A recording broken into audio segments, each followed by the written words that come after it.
One. How's it going, everybody? This is Least coming at you with Strom Carlin. This is a special edition Apocalypse series show that we have going for you. Uh, it is going to be. We've had iRk-Ashen and Bojack play each other in a PVZ about a week ago, and now we are going to have them both be coached by iRk-Tim and by Keen, respectively. Uh, um, Tim is a member of Ashen's clan, and Keen is a coach on Samyang Fire for Bojack. So it is a special edition. You guys are going to get to see all the coaching, get to learn some stuff about PVZ. All right, guys, if this is your first time tuning into an Apocalypse event, this is a show match series that is put on from CPL. We do a best of 9, end of the world style, like the Korean series, in honor of the Apocalypse. We live cast and observe these matches. The map pool is the 8 CPL maps plus Escalade, and we do set format for maps, so it's not loser's pick.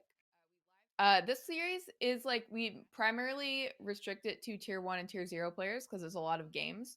And it gives players a real chance to play on every CPL map and prep a really long series. But for this special edition series in particular, we did have a tier 2 best of 9. Both players were coached specifically by the coaches that you're going to see on stream today.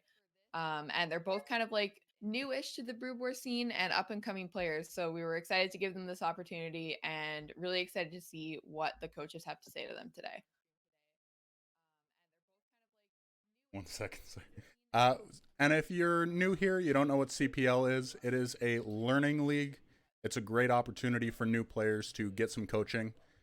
New players and old players alike. If you feel like you've got room to improve in StarCraft, you're something like 1800, 1900 or below, you are more than welcome to join and get coaching from very strong players. A lot of coaches are 2000 plus. Um, if you're not in the league yet and you want to be, that sounds interesting. I'm going to go ahead and link in the chat the Discord, and it will hopefully pop up this time. There we go. That's good. And you can go ahead and join the Discord and then go ahead and DM Cyan to be added to the waitlist. And if a team requests you, you will be on the team. All right, guys, if you enjoy this cast or our previous cast and this stream today, please be sure to check out our Team Liquid thread for this show match series. It's updated for us by Art of Turtle. I'm not sure if it's completely up to date right now, but I'm sure it will be soon. You can also check our upcoming events for CPL in general on our Google Calendar for CPL, which I keep updated myself. It has the events and the type of event, who's involved in the event, and if you read the description of the event, it'll tell you like kind of like what the event is and what you can expect, and also the link to the stream. This coming week, we have quite a few events. So we do have on Monday at 2 p.m. EDT, we have Shroom versus Silver. So another best of 9 Apocalypse series. So that should be a lot of fun. On Wednesday, we have a masterclass with Cryok, a Terran player on Team Socialized Healthcare. So he's a coach, and he actually was top 4 in Gosu League for BSL in BSL 8. So he was seeded into the first round of BSL 9 Pro League. So that's at 1 p.m. EDT, and that should be a lot of fun. I believe that it's going to be Sabbath, iRk Father, and Shroom that are me playing in that class. So definitely tune in to learn some high level Terran analysis. And then we also have another Apocalypse show match on the Thursday, which is going to be at 1 p.m. EDT as well, same as the masterclass. And that's going to be TBZ between Mars, who is on Samyang Fire Tier 0, and iRk Sheep, who is a Zerg player on Operation Indecision. So that series should be a lot of fun. I'm really excited for that one, so be sure to tune in. And also, match of the week is also on Thursday. Never forget that. 6 p.m. EDT. We cast special matches from the actual CPL league, and usually Sat Zero casts that, and he's been doing it a lot with Nablime. So those are two awesome casters that are casting coordinators at CPL, and that is a great stream to tune in and hang out with some CPL people. And as always, we want to give a huge shout out to BSL. It's one of the top foreign leagues. If you haven't been watching it, make sure you tune in. I'm going to go ahead and link to Zero's Twitch in the chat. There's 3 different leagues. There's the Pro League, which is the best of the foreign scene. There's Gosu League, which is the next 24 down. And then there's Chobo League for the rest of us. It's definitely the most consistently casted as the Pro League, but there's an opportunity to watch whatever you like. All of them, the goal is to get them all casted. So go ahead and watch those. I believe this weekend we're gonna have some casting. Is that right, Strom?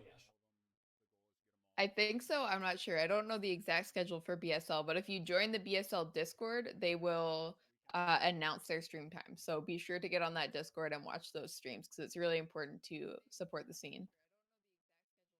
100%. And I think that yeah. I think with that, we can go ahead and jump into the stream today. I'll just give a quick word on the format before we start. So we have picked some replays from the best of 9. We're obviously not going to go into every game because there's just not enough time. And so we have a couple losses from each player, and the coaches have things that they want to talk about each game. So we're going to have them go through the replay and with their student and kind of like interact and ask questions. And so we'll switch back and forth for replays, and at least we'll kind of observe on the stream so you guys can check out the replay as the coach is talking. And then after we've done, I think there's like 6 replays, but 2 of them are really fast. We're going to do 2 new games between Ashen and Bojack. One of them is going to be on Eddie, one of them is going to be on Sylphid. So that's 1 map loss for each player. And we're going to have you guys listen in to each coach live coach 1 game from each player. So we have like both perspectives, Protoss and Zerg. So that should be really fun. Hope you guys enjoy it. If you have questions, you're welcome to post them in the chat during the stream. I will collect them and try and ask them at the end or whenever is convenient. And I think with that, we can go ahead and maybe introduce our coaches. Tim, obviously from iRk, he was a coach last season on CPL. He just joined to coach Operation Indecision again halfway through the season. Really great Protoss player. He played in CPL 3, I believe, and has gone up to like above 2K MMR since then. So definitely a fast improver. And Keen, we've had on the show before, obviously, longtime member of Sam Yankfire, also a member of DM Clan, and really great Zerg coach. So you guys are definitely in for a treat here today. And I think with that, we can go ahead and hand this over to Keen as doing the first replay, I believe. Yeah, just let me host 1 second.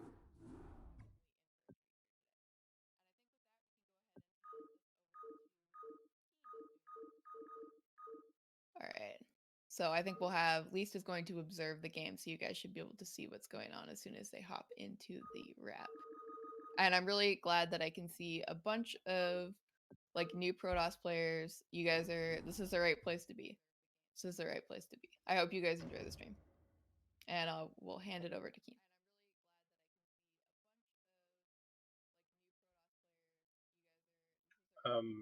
Yeah, Bojack, are you joining?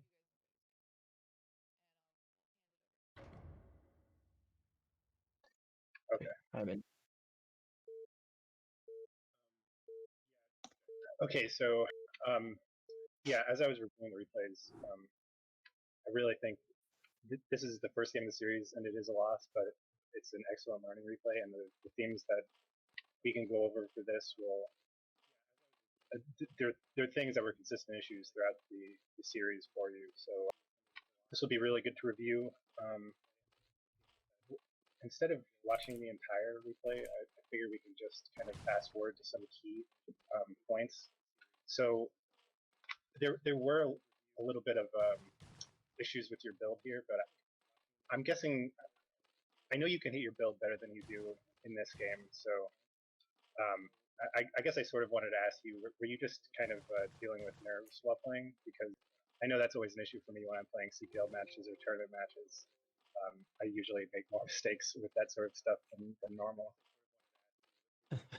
Yeah, that's definitely what has happened this game. It was the first game of the series. I didn't really know. I don't know. You just have nerves for that. So um, I tried to hit the build like I normally would hit it, but yeah, you just kind of get thrown off because you're kind of expecting all kinds of shenanigans for a game series like this. Right. Okay. So yeah, I won't bother going over the build stuff then. But here, the first issue we can sort of see already. You have your second overlord going to scale at bottom right, but you finally do get it moving into the main, but you never get vision of his forge, which is super important. We're getting to the 5 minute mark now, which is like, if you don't have an overlord, you have to at least have lanes in vision of the forge, because more than even seeing the Stargate, seeing the forge, when the forge starts spinning, that's super important in ZVP, because like anything around 4 minutes, or I mean, I guess it could be earlier, but anything at or before 4 minutes is going to be like a really, really fast +1 speed zeal build. And then if you see it spinning around like 430 to 440 or so, that usually indicates a +1/+1 speed zeal Corsair build. And then if you see it spinning around like 5 minutes or later, usually indicates that it's a Sair DT build. And you play a little bit differently depending on which of those opening builds the Protoss is doing. But you really, really want to have vision of that. So that's something 100% you should incorporate into your play next time. Okay, moving on.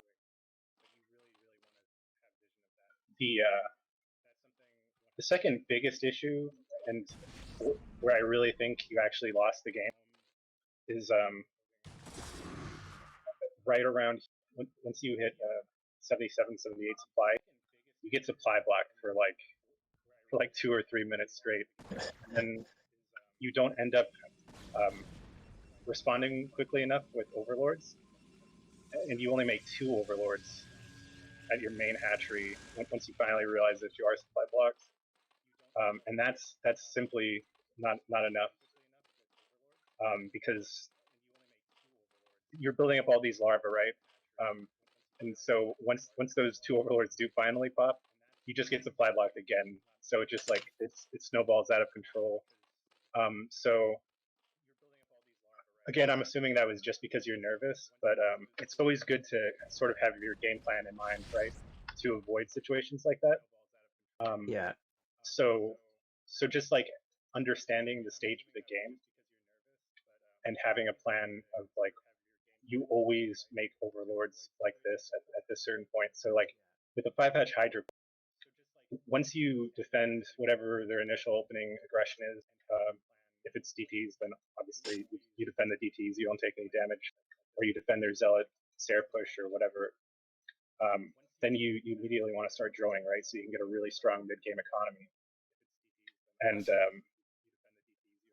so just like a little rule of thumb, when you get to that stage, like you can't depend on just making overlords when you're hitting like when you're going to hit your supply limit like 2 or 3 supply away, right? So like when you're making those drones, you should immediately just make like 2 or 3 overlords along with those drones to compensate for the boost in economy that you're going to be having. And then as you get into the mid and late game, like just every round of macro, make like 1 or 2 overlords at least. Anytime you see yourself getting to like within 10 supply of your limit, just make overlords. And it's better to actually overcompensate with overlords than it is to actually get supply blocks, because that just really it ruins everything for Zerg. But if you do find yourself in that position, like despite having that solid game plan in mind, so let me go back.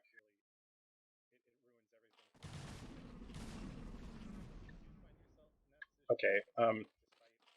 So yeah, like I said, you just made the 2 overlords initially from the main hatch, but meanwhile your 5th, or you at your 3rd, like all 3 of the hatcheries at your 3rd end up with 3 larvae that are just idling. There's no more larvae that are being produced at that point. as you're waiting for your supply block to be lifted. So what I would do is, obviously you needed more than 2 overlords, but you're also wasting all this time with larva not respawning, which is really big for Zerg. So just make like an overlord at every hatch rate if you find yourself in this situation. Because like I said, if you overcompensate a little bit, it doesn't matter. But in this case, I don't even think it would be overcompensating, because you're going to have like, you have what, 6 hatcheries right now. Okay, so that's 18 larvae. Like, so you'll immediately just jump to your limit again. So just overcompensate like that, and then your money goes really high during that period too. So I would also consider adding a couple macro hatcheries, which is also totally fine. Like, it's really hard for Zerg to spend all their money if you're not like macroing perfectly with this amount of hatcheries.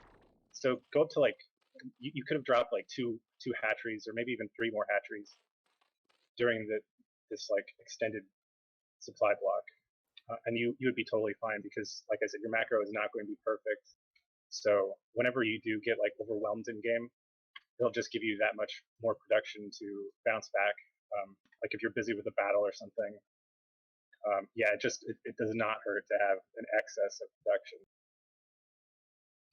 Okay, and so that brings me to the second issue, or the third issue rather, in this game, where so it looks like you were planning on doing a Hydra Lurker contain, which is great. Like, I think it's really strong on Silphid, but you were only able to make two lurkers, and so essentially you have to recognize the conditions under which you would be able to actually get a Hydra Lurker contain down on the Protoss, right? Because it kind of requires you to have the initiative a little bit. So like, you would have to have consistent production. You'd have to have a much bigger army than you have now. You have to like be hitting your Hydra upgrades really, really well, getting your Lurker instantly right after range, or if it's a game where he doesn't go heavy on stairs, sometimes you can even just get Lurker research straight after Hydra speed. But you really need to have map control, and you need to just have a strong, consistent stream of production and upgrades, which you didn't here because of that horrific supply block. So you need to reassess your game plan when you run into situations like that, when you make mistakes like that, when you don't meet the conditions for your initial strategy, right? Mm-hmm. So, so you should have just identified that in game, and just abandoned you shouldn't have forward units here at all, really. If you mess up, just go back and set up a lurker field. Here, I think ideally it would be, you would have a lurker field in between your 3rd and your 4th, and then also your 4th and your natural. Because you're just not going to have the time to get the lurkers up, right? That would buy you more time and potentially allow you to survive. But honestly, I think you might have been in trouble even doing that in this replay, just because your supply lock was so. But that would at least be an improvement. And then, so dealing with that, like another issue, even after this, you're still kind of bored with your units. So yeah, like losing these Hydras to kill a couple High Templar, really not worth it. But you just didn't have the time to react, right? So assuming you were able to reassess your game plan and switch gears a little bit and go set up those lurker fields in a more defensive. It seems like you struggle with, both in this game and throughout the series, map vision and like knowing where the Protoss army is at any given time, which is definitely a really hard thing to work on for Zerg, but it's super important. So there's a few things that you can work on with that. One is like having overlords set up on the map, because Ashen wasn't really doing much with his Corsairs here. He does have 4 still alive, but he wasn't really being proactive with them. So whenever you identify that the Protoss isn't really being active with this area. Just try to get overlords spread out into like kind of peripheral locations, usually around like ridges where you think that the Protoss army might potentially be moving, just to get a little bit of a vision, get more map vision in that sense. Just make sure that they're not like too far out into the middle of the map, because you don't want them to get just straight up killed by Drake. Another way to get more of an idea of where the Protoss is going with their army, so you have time to react to their movement, is making like 6 to 8 lings and just scattering lings out throughout the map. I mean, it's always nice to get a ling at the third too, but also lings just where you think their army should be moving, and there's really a limited amount of space where the army should be moving, right? They're either going to go attack your third, your fourth, or your natural. And with the defensive positions that I discussed, those would all be, covered well. And then having like a group of 1 or 2 groups, probably 1 group to start, because even using 1 group effectively is pretty difficult. But having like a group of like 10 to 12 hydras out on the map, just also kind of placed a little bit on the periphery of where the Protoss army will be moving out initially, just to like get an idea of the Protoss movement, and then just like back off with them when you see the Protoss army, of course, but see if you can like backstab High Templar or straggling units and that sort of thing. But that's a really good way to harass the Protoss army as they're moving out, and also keep track of them so you can react, because with those defensive positions, you ideally, like at this point in the game, you're not going to have enough lurkers at both your defensive lurker fields to just like keep those lurker fields there like permanently, right? You're going to have a smaller number of lurkers. So what you want to do is have like 4 to 5 lurkers at each position that are always going to stay there on sort of like the front line of where you want your lurker field to be. Then also have like, assuming you use hotkeys for army like 1 to 4, you'd have like 2 hotkeys of hydras and 1 hotkey of lurkers that you would move in between depending on where you scout them moving, and then you set up based on where you see them going. So yeah, I think that's about it for this game. Just making sure you scout well early, dealing with the supply blocks, and then changing your game plan based on making an in-game mistake, and then repositioning and just getting good vision of the Protoss army. I think those are really, really key, important parts of ZPP. Yeah, for sure. And I think that's about it for this game. Did you have anything else you had questions about in this game? Not so much. I figured out, after the game, like, stuff that I did wrong for sure. Like, I didn't identify. I remember in the game, I didn't notice that he went to 8 gates, and so I was kind of teching up to Hive and doing stuff that I shouldn't normally do. Right. Yeah, that reminds me. I thought I saw you run a Scourge into the base, but I may be incorrect about that. Yeah, that just goes back to the scouting. Once you defend their initial aggression, you really want to be getting vision. You want to be keeping track of when they're getting their third, or if they're doing a 2-base 8-gate push. And if you do scout that they're going a 2-base push, definitely don't get both a fourth and a Queen's Nest and a fast Hive all at once. If they're doing that, you kind of have to pick and choose. Like, if you want to go Hive, just stay on 3-base, because you're going to be really vulnerable if you're investing in that higher tech at that point in the game. And if you want to get your economy up and running, just don't go Hive, and just power hard on Hydra Lurker and get your fourth up. Yeah. And yeah, I think that's about it.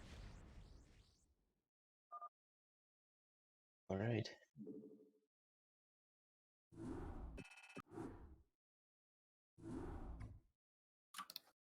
So next up, we have Tim coaching Ashen on.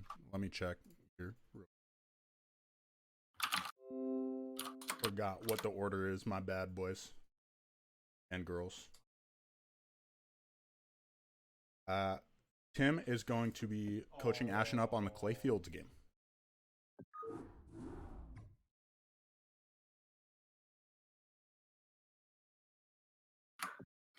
All right, so for the second game, we're going to go ahead and go to Clay Fields. Once everyone gets in here, we can start this.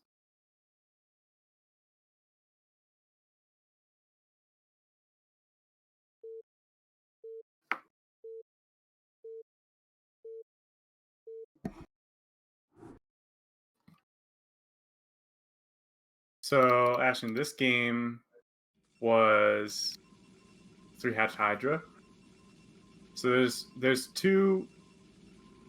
two main things I want to talk about, which is the first thing is things that are specific to 3-hatch Hydra, like how you can respond to 3-hatch Hydra and how to adjust your response depending on what you see. And then once you've survived the Hydra bust, there's something I want to point out that happens later in this game. So let's start with just the opening. You did a great job probe scouting. So you kept this probe alive a reasonably long time, and then you sent another probe out when this died to confirm that there was a Hydra den, which is great, because you never want to be in the dark against Zerg. If you lose your probe before you know what's going on, you definitely should rescout. So I like this. Now, the first thing that I think went wrong for you here is that when you see this Hydra den, you immediately started throwing down cannons. But when you have when you're doing 3-hatch Hydra, there's a couple different variations. The most common is 973, which means that they're going to get the Hydra den, they're going to start speed, and then they continue building drones until they have 19 drones on minerals. They don't even start building their first Hydra until after 5 minutes, but you're already putting down the cannons. So that build's going to hit you at 6 minutes or later. And you're using this money on cannons before you need to. So this money could have been spent building an extra gateway or getting your citadel up, or really in any other way to advance your tech. Gotcha. So the cannons, it takes about the same amount of time for the Hydras to cross the map as it does for the cannons to warp in. So if you have a good probe scout like you do, if you haven't seen a single Hydra yet, don't start adding cannons until you do, or until you lose the probe. Okay. Yeah, so you don't need this cannon in this game. You don't need this cannon until almost 5:30. You don't need these extra cannons. Because look, he just started building Hydras now, and they won't get to your base until just about 6 minutes. Okay. Yeah, I noticed in the cast they actually pointed that out. I went back and watched that. You mentioned I could be using this to get like a citadel or a gate. Yeah. Is there a precedence for that? I know like they theoretically could go Spire after this. Do I need to Stargate this early or? Right. So your Stargate was actually slightly late, which was because your gas was slightly late, so you didn't have enough gas to build the Stargate on time. Ideally, the Stargate should go down at 4:15 with a Forge Expand opening. So it was about 15 seconds late, which is not ideal. But you definitely still want to build one Corsair, at least, because you need to know what the follow-up is, and probe scouting is really unreliable for that, because it's when they have 3-hatch Hydra, it's easy for them to deny your scouting. You can't slip a probe out very easily. So yeah, definitely build one, maybe two Corsairs, and then you just want to keep your eye on their lair timing. So when you see that they haven't gone lair, you don't need to worry about anything other than building cannons, building zealots, like keeping yourself alive. They can't really progress with any kind of follow-up until they have a lair. Like until they start a lair, they're just going to keep building hydras. Makes sense. As for what your options are to push back afterwards and to continue on with the game after you've survived, you can go for there's two main follow-ups that I think are good, which is either you can go for fast zealot attack immediately after, where you just cut probes right around now-ish, and you're going to get up several more gateways, like 4 to 6 total, and then zealot legs, and then you can just pump a ton of zealots and counterattack them before they have any lair tech done, like before they have lurkers out and before they could have mutas, because the zealots by themselves are going to do really well against any hatchery tech force that they have. The other option that I think is good is building a robo. Like, you want to have a robo started right around where you're at right now, 530. It depends on exactly how many drones they built before they started building hydras. So if they're going for a quicker bust, then you don't need to be as quick with your follow-up because they're more committed. So as long as you live, you don't need to do much damage. So your robo, whatever your follow-up is, would be later if they were going for a quicker bust because you're going to have to put the cannons up sooner. But that's fine because they don't have as many drones. For 973, though, 973 has powerful economic options as follow-ups. So you really do want to get something going to damage your opponent. If you just let them macro up and don't attack them until 2-0, like how you played this game, then Bojack in this game goes for a fast 4th base, and you don't hit any kind of window where you can punish that with the build that you did.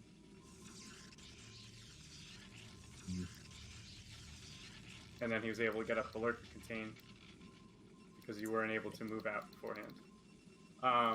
But if you go for a robo, then what you can do is you go robo and then you get Templar attack. You just get a shuttle, and if your Zerg opponent doesn't have lair, if they don't have spire, it's incredibly hard for a Zerg without spire to deal with drops of any kind. So if you have a shuttle with 2 DTs and a high Templar in it, and you have storm, you can get to their base with that by like 8-something minutes. And if you drop the DTs in their main and then go storm one of the other bases, you can easily kill at least 10 drones, and it's almost impossible for Zerg to stop that.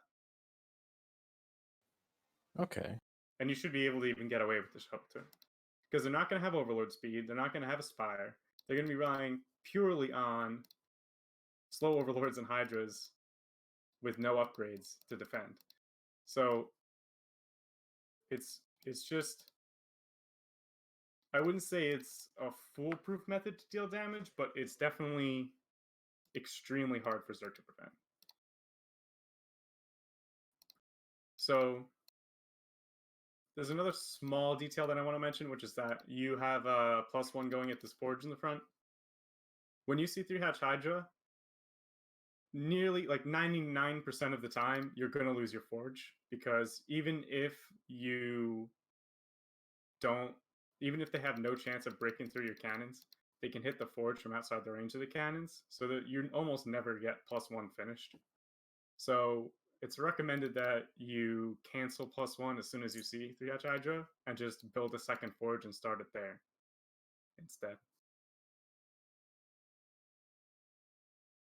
Yeah, I think that was something else I mentioned on the stream as well. Just somewhere back where they can't hit it anymore. Yeah, in your main and your national elsewhere. Yeah. And that's immediate, pretty much. Yeah. As soon as you see 3-hatch Hydra, there's almost certainly you're not going to be able to finish +1. Yeah. I did have one more question about breaking out of this. So I'm assuming I might be completely wrong about this, but I would use that Corsair to be scouting and then see when they start to transition out of this, and that's probably when I want to start to push. I'm assuming. Right. Yeah, just about. So what your follow-up here that you're going for is you really try to just go into a pretty much normal like 8-gate 2-base play is what it seems like. Yeah. Yeah. So you have Zealot legs on the way, and you're gonna have Zealot legs done by a little before 8 minutes, if I remember correctly. So you should be able to push out and at least clear out these Hydras with the Zealots that you have. You don't have very many Zealots because these gateways in your main were not even started until 6:30, and that's again because you had started all these cannons way earlier than you needed them. You could have had at least 1 or 2 of these gateways done in your main by now, and then they could have been starting building Zealots, and then it would be easier for you to push out here. Okay. Yeah. So if you're going for a quick mass Zealot push follow-up, then basically as soon as they start trying to transition is when you flood out and just get all of your Zealots across the map, and you try to deal as much damage as you can before they get any tech. But here you're going for... You're getting Templars, you're getting Zealots, you're getting more gateways, you're getting all your infrastructure up. So you're going for something that you can't really be very aggressive with. Because look, you only have 6 Zealots right now at 8:30. And he's now comfortably on 4 bases, getting more drones, getting 2 evolution chambers.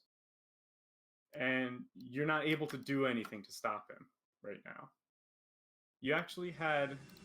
I think you had a narrow window with this build to do some amount of damage, and that's... So I want to talk about that when that comes up, which is right about here. So you don't have Robo up yet. So if you have this Corsair alive still somewhere, yeah, it's in your main. You have 2 Corsairs.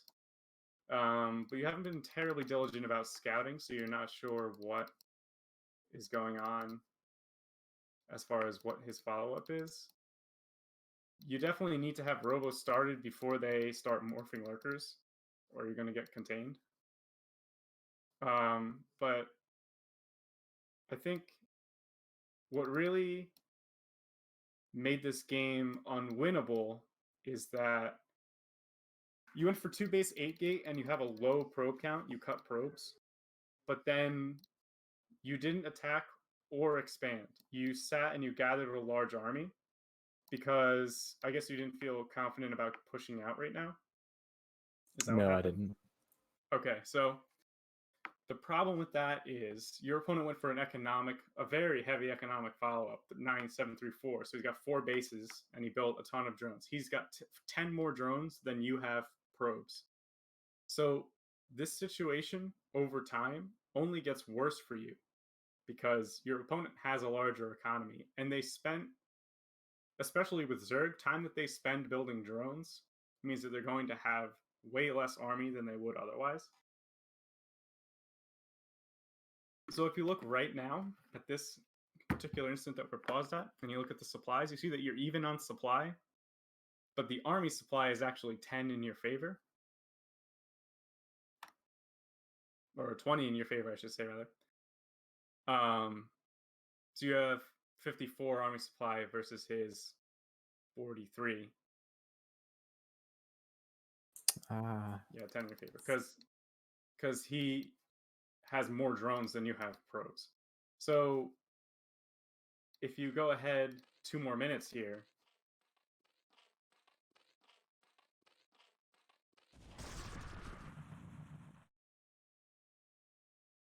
so now you have the same, in absolute terms, you have the same supply difference here that you did 2 minutes ago, but the percentage difference is really what matters. Like if you have 20% larger of an army than your opponent, that's the number that matters, not that you're up 10 supply. Like 200 supply to 190 doesn't really matter, but 80 supply to 70 definitely matters a whole lot.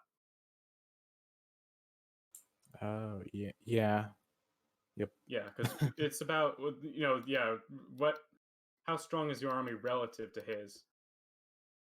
It's a pretty weak, especially since he has all these lurkers about finished. Well, I don't know. Maybe right. this So instant. the issue right now is that this would be like your absolute latest that you could push out and expect to do any damage with these, with the follow-ups, the follow-up that he did and the follow-up that you did. But unfortunately, you don't have observers done, so you weren't able to push out until these 9 more lurkers finish, and then you're hopelessly contained after that because he has more production than you, he has a better position than you, and you have no way of outscaling him. At best, on this map in particular, it's really easy for you to take this third. There's only one small ramp, and it's very like tucked into your territory. So you could have taken this third if you weren't comfortable with pushing. And I think if you took this third right now, I think that would have been a subpar strategy overall, because you went for 8 gate on 2 bases as if you were trying to go kill him. But it would be better than doing nothing. If you sit here with your army just defending against someone who took more expansions than you, the situation's not going to improve. It's only going to get worse. So the advantage that you had was that you had more production than him for a little bit. You didn't have more economy, so you have to push. Yeah, that makes sense. So that's I think that's just about it for what I want to say about this game. I mean, the way that you pushed into this lurker field, I think, was not really ideal. But at this point in the game, it doesn't matter how you engage this. You're just at such a deficit right now that there's really, short of a miracle, there's no hope for you to come back into this game with 2 bases against going up to 5, and your opponent has better upgrades than you. He just has overall a much superior position in the game. So the way that you attacked into this lurker field, you took your army, you sent most of it down this center ramp, and then you had some of it come around the side. I think the reinforcements that are coming out of your natural right now, they come up around the side. So he's got this lurker contain spread in an arc all around this ramp, which means that that's the absolute worst part to attack from. Because all the lurkers, like the lurker spines, all converge where you're coming in from. So the only way that you can break out of this successfully is going slowly and going up the sides and trying to get him to have to unburrow lurkers to bring them over to reinforce that. So what I would have suggested as the movement here is back down this ramp and then go left to the center and then push up from 6 o'clock, or just circumnavigate the lurker field entirely and go all the way to the other high ground on the left side and come down that way. But lurkers, it's like if you're playing a PvT and you're attacking into tanks with mines, you can't just do a head-on push into that. Okay. Now, granted, this is definitely not a optimal position, but say this was a little more even, and I did want to come around and attack that lurker field, what's to stop him from just sending everything straight into my natural? All right, good question. So in this particular game, you have 4 cannons in your natural, which isn't a whole lot, but it's more than nothing. And also your rallies are in your natural. If he tries to go into your natural, you should be able to collapse your whole army onto him as he's coming into your natural. And with the reinforcements that are coming out of your gateways, you would most likely, since you're so close to your natural already, you'd most likely just crush him, because then you have him surrounded and he's trying to funnel his units in, and he doesn't have any defender's advantage at all at this point because he's moving with unburrowed lurkers, and he has to go burrow them in your natural. So I mean, there's a chance that he could bust you and get the lurkers in before you have time to react, but it's an extremely risky play for Zerg to do that if you have 8 gates rally to your natural and you have 4 cannons already, and your whole army is like, if you were like trying to move across the map, that'd be one thing. But if you're trying to flank his army and push against his army from the back, him moving deeper into your territory is not the play. Okay. Yeah. Yeah, because obviously this is not where I want to be at all in general, but Strategically, yeah. Yeah.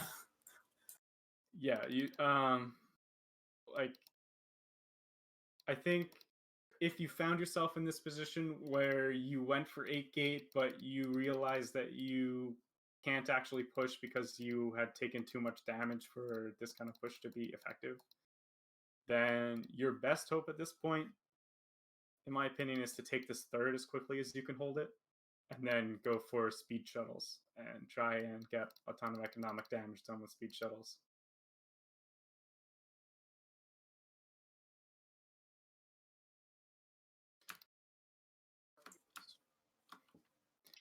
So, you have any other questions about this game? If not, I think that's about it. Do you mind if I ask a question? If Ashen doesn't have Yeah, go ahead. Okay, so Bojack, at one point, he had, like, when he was just setting up this contain, and he had smaller numbers of lurkers, but Ashen had finally gotten out on the map. When I was watching, I was just thinking, like, he should just go, like, just go around it, just completely ignore it, because Right. Yeah. So yeah, that's what I was saying before about him having an opportunity, like right around here, where he has 10 more supply than Bojack, and he also has 10 fewer probes, so his army supply is 20 higher. Right. The lurker contain is not right outside of his natural, so he has some room for mobility here. Unfortunately, it's really hard to move out with High Templars when you don't have any Dragoons, because it takes an extremely precise level of micro to keep them alive against Hydras if you don't have any ranged units to cover them, and they're so painfully slow. So actually, I would like it better if there were 2 at most High Templars and it was just Zealots, and it was a little quicker. But yeah, he absolutely could have went around and gone to, say, the 4th base. Yeah, I was just thinking, like, even after this point, like, even after the lurkers are finally out, like 11:30 or something. Yeah, like right here. Because it's covering such a small part of the map that doesn't really matter for Ash. Right. Yeah. So he could have moved out with just the Zealots and tried to, at the very least, you could probably get him to pull back some of the units in his contain, even if you didn't get any actual damage done. Tim, as a Protoss player, I actually have a 2-parter for you as well, because 973 is pretty much my least favorite build of all time. I'm with you. Do you think, you said go up to 4 to 6 gates and go for a Zealot attack? The guide I saw said get like 1 High Templar, because you want a bunch of Zealots, obviously, and like making 4 Templars is 3 less Zealots. But do you think waiting for Templar is a mistake? Waiting for Templar to move out? What do you mean by that? Waiting for Templar? Waiting for Templar tech. Waiting for Templars and Storms and stuff like that, or should you just go as soon as you get Speed Zealots? So you're going to be fighting a limited number of Hydras. Right. It's only 3 hatches. And their 4th and 5th hatch might be done by the time you push out, but you should be able to outproduce them because you've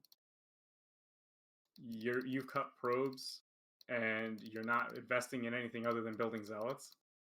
So I don't know if you watched this. I actually did that exact follow-up against 973 versus Jamesa in CPL Season 3.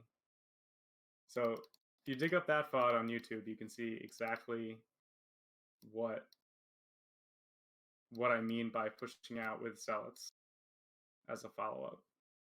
Okay, that makes a lot of sense. And part 2, this might just be a me problem, and I feel like it's just because I was outclassed in terms of macro. But if they just go for a couple Sunkens at like the vulnerable bases, it felt to me when I played 973 that it was difficult to force them to make army instead of just drone. Yeah. Does that just mean I'm outclassed, or does that mean like I need to make more zealots and stuff? No. So if they build Sunkens behind a wall, let's say they build 2 Sunkens at each of these bases. First of all, if they go for 9734, there's 3 exposed bases. So if they have to build 2 Sunkens at each, that's 6 Sunkens. 6 Sunkens is insanely expensive. That's like over 1,000 minerals. Right. So it's not like you've done no damage. Even if you don't physically kill anything with the zealots, you've done damage there. And if they build 6 Sunkens, that means if they don't have enough Hydras then to try and counterattack you or anything, so just take your 3rd faster. That makes especially a lot of on sense. a map like this where the 3rd is so easy to defend, terrain wise. Right. Okay. Yeah, that makes a lot of sense. Thank you, Tim. Yeah, no problem.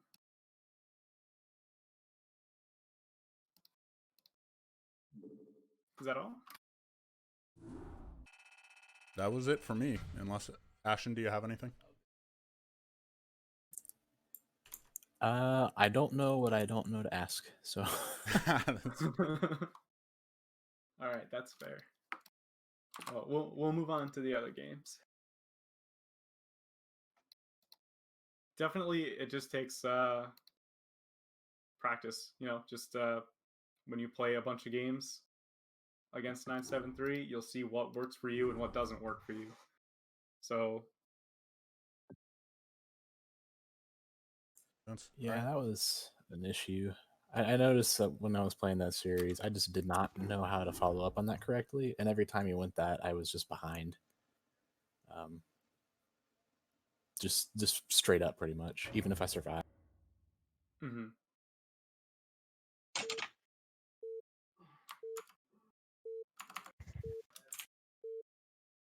Okay, so second loss for Bojack. So this game is actually awkward for me to give advice on because I've been struggling on Escalade myself with these issues. The biggest issue I found for you this game, Bojack, was just trying to find the right lurker setups. And that's like a consistent problem for me, honestly. I feel like I just always get broken, and it's really hard for me to react to the Protoss army movement here because there's so many paths that they can take. But yeah, it's, well, Chris, do you have any questions about the game in general? No, it was pretty much that. I mean, they were talking about this in the last game that they were saying where, just go around it, and he kind of did that in this game. So I don't really, I didn't really keep track of. I should have probably relocated my lurkers, but at the time I didn't really know the best position to place them. Like you were saying, it's kind of awkward on this map. Yeah, and I mean that's part of preparation too. Should have gone over that better, but yeah, like a big part of ZVP if you're playing this 5-hatch defensive style, where you're going to be relying on lurkers for defense in mid game, late game. you really want to like plan out well in advance on each map that you're playing, like where you're going to want to be spending. But like, so one of the big issues we discussed in the last game was map vision. So you just again, he was kind of able to move his army out on the map, and you just had zero vision. You had no idea where his army was going whatsoever. And so, like you said, you would have to react. And when you have no information, you can't react. So just again, one thing about this map is there are a lot of ridges. Like, so outside of where his army is standing right now, you can have like an overlord on that high ground, or an overlord on the high ground outside his natural. Like, again, he's not being super proactive with his corsairs, so react accordingly when you pick up on that. But even if a couple overlords die, like as long as you're keeping up with your production and making sure that you're kind of producing a couple extra, like if you do lose a couple overlords, it's not that big of a deal. But you really, really, really want to be having an idea of where his army is. Again, also have lings out on the map to scout his expansion timings. You want to be scouting his what his fallout from his initial opening build is. So here it's another big 2-base push. And yeah, and then again, having the group of Hydras out on the map to kind of dog the Protoss army as they're moving around and force them to delay and just get an idea of where they're moving. And then, like I said in the last game, to have those hotkeys of army that you move in between your bases when you do see that they're going to attack, like your third, for example. And the best that I could come up with for positioning, like in these positions, is it's not really ideal, but I think that maybe a lurker field on that low ground in between your natural and your third would be your best bet. Just make sure that it's far enough to the left that the Protoss army coming down into the low ground will fully be on the same low ground position as that lurker field. You don't want it to be that close to the ramp, so the Protoss army could have any like high ground advantage. And then if they do try to eventually push down into that lurker field, you could also have your, Hydra groups out on the map, backstabbing them from behind as well from the high ground. I think that would be a little bit better of a choice. And then still, I think it's necessary to also keep some lurkers on this high ground area that you did take. But again, just have like maybe 4 or 5 Hydras that you keep there, and then 4 or 5 Hydras at that low ground, and just make sure that you're getting an idea of where the Protoss army is moving and reposition accordingly. Right. And then you also want to maybe have like scouting lings closer to the northern side of the map where you're taking your fourth here. And if you see the Protoss moving out that far, it's so far away from their base, right? And it's also really hard to reposition if they're trying to like come through the top entrance to your third, for example, or reposition your army to defend that fourth at this stage. So essentially just abandon those bases if you see them doing that, and then just go backstab them with your entire army, all of your lurkers. You can set up at that high ground so that they can't even really come back to their base. It'll just be a base trade scenario. You'll still have your natural and everything, most of your production up, and they just won't have any other recourse because he doesn't have that much static defense here if he really commits. But yeah, I think that's the best that I could come up with. But like I said, it's a really hard map for me to something that I'm still struggling with personally to figure out how exactly I want to play ZVP on this. I think that was mostly the only stuff that I had for this game. Are there any other questions that you?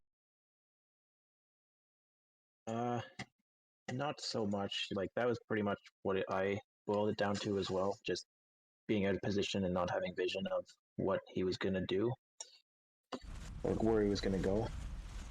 Yeah, it's just so it's so hard to deal with as Zerg if you don't have really good scouting. Yeah. Yeah. Okay. Does anyone else have any questions? Okay. Thanks for playing.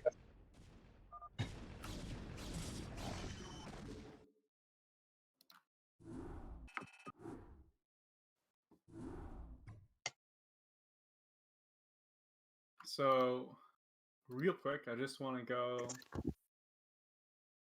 rapid fire through the 2 games where you went 2 gate. So we'll start with Tau Cross, and then we'll do the one of Fighting Spirit. Hey guys, just one sec, because I think Lisa's going to be right back just for a sec, because he has to grab something. So just so we don't have to change the stream setting yet, I did want to ask Keen, because we did talk about a little bit beforehand too about like maybe that defensive lurker style isn't the best choice on Escalade, because I know like me and you were talking about it and then we asked Crossy about it. What do you think, like what other options does Zerg have on that map, like when it's really awkward to do like a lurker style like that, like defensive lurker style?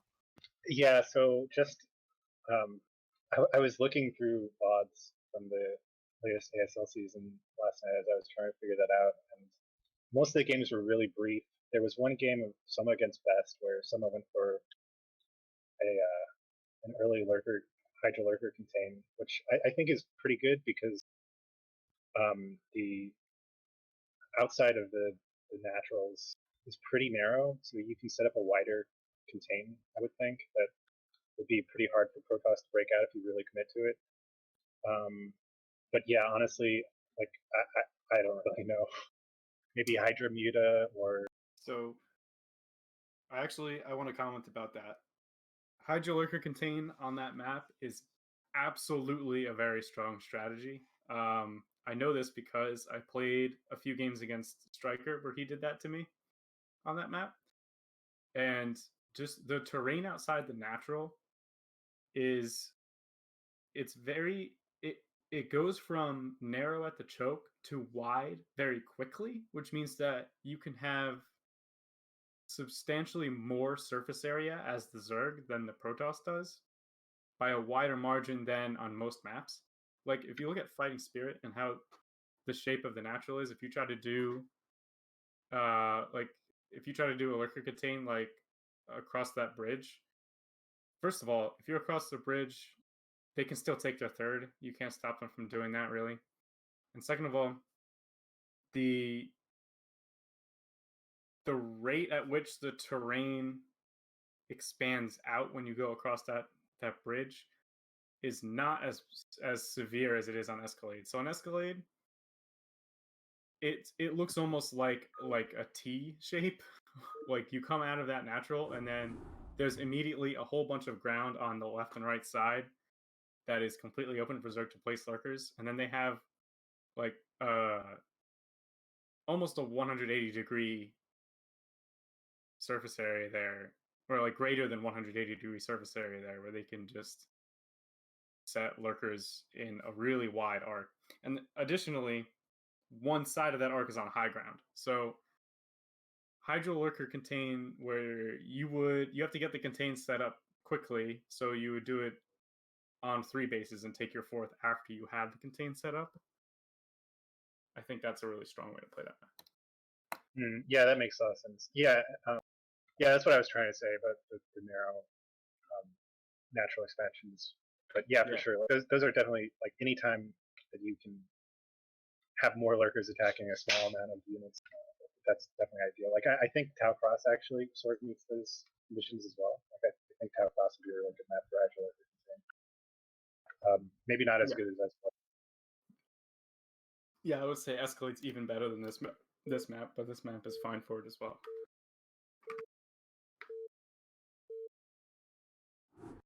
Okay, I think we can go ahead and move into the 2K games. Thank you for answering my question and also for stalling. Lisa's back, yeah. Well, he made it into the game, so I'm assuming. All right. He... Okay. So this game, rep bugged. Don't worry What do about you- it though. Okay. Does everyone else see the right replay? I think Ashen, you see the right replay? Talcross? I have a middle of the map, so I think so. All right. Okay. So you're going for proxy 2 gate here, and Strong mentioned this on stream while they were casting these games. You sort of played this as if it was gate expand. So this first zealot, you rally it immediately into his base, and then you try and get into his mineral line with it, which that's how you play gate expand, because with gate expand, your goal is not to kill your opponent. Your goal is just to cause them economic damage and force them to build lanes. But you're just sending these zealots in one at a time. You're not taking advantage of the fact that you have more production than your opponent. If you're on one hatchery as Zerg against 2 gateways, you can build 4 lings for every 2 zealots they build. And Zerg, like, no matter how good your micro is, you cannot beat 2 zealots with 4 lings. It's impossible.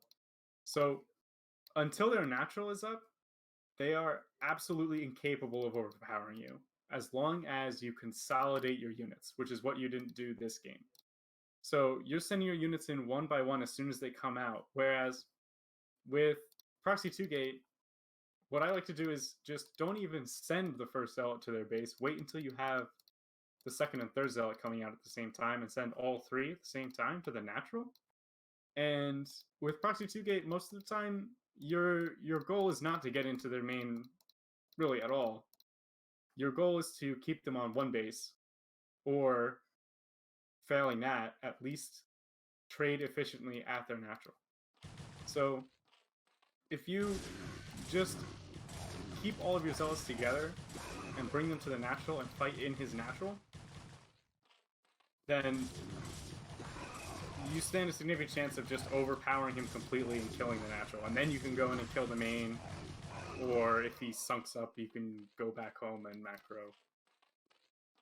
But just this streaming zealots in is something you would expect to want to do with gate expand, where you can't actually outproduce and kill your opponent. You're just trying to harass them. Does that make sense? Yeah, that was a mistake that I got pointed out to me immediately afterward, and I just really didn't prep this as much as I should have. Gotcha. Like, watching this sort of thing, you think it's really easy and just an auto win sometimes, but it's not. Yeah. Not even close. Yeah. Yeah. Well, yeah. So, what is the goal precisely? You said keep them on one base. Am I trying to like trade for their lings and also kill their expansion, or should I prioritize the expansion? Or so because you're trying to the thing that you're trying to leverage is the fact that you have more units than your opponent can beat with just their ling production. So they have to either get a sunken up, or they have to pull a bunch of drones to help fight. You just want to make sure that you're forcing your opponent to do those things. Okay. Yeah, sorry if that's a dumb question. I just do not cheese out much at all. No, that's all right. So it's not. I don't even think it's a dumb question. So there's nuance about when you decide that you've dealt enough damage to fall back and try and transition out of this, because with 9/9 gate, if you don't kill them, or at least kill their natural, you're in a very tricky situation where you can't really stop them from coming out and killing these 2 gates in the middle of the map, and you have nothing at home to replace that production. So it's important that you don't lose all of your zealots. No matter what happens, you can't lose your whole army. Even if you trade extremely efficiently, you can't afford to have no units at the end of it.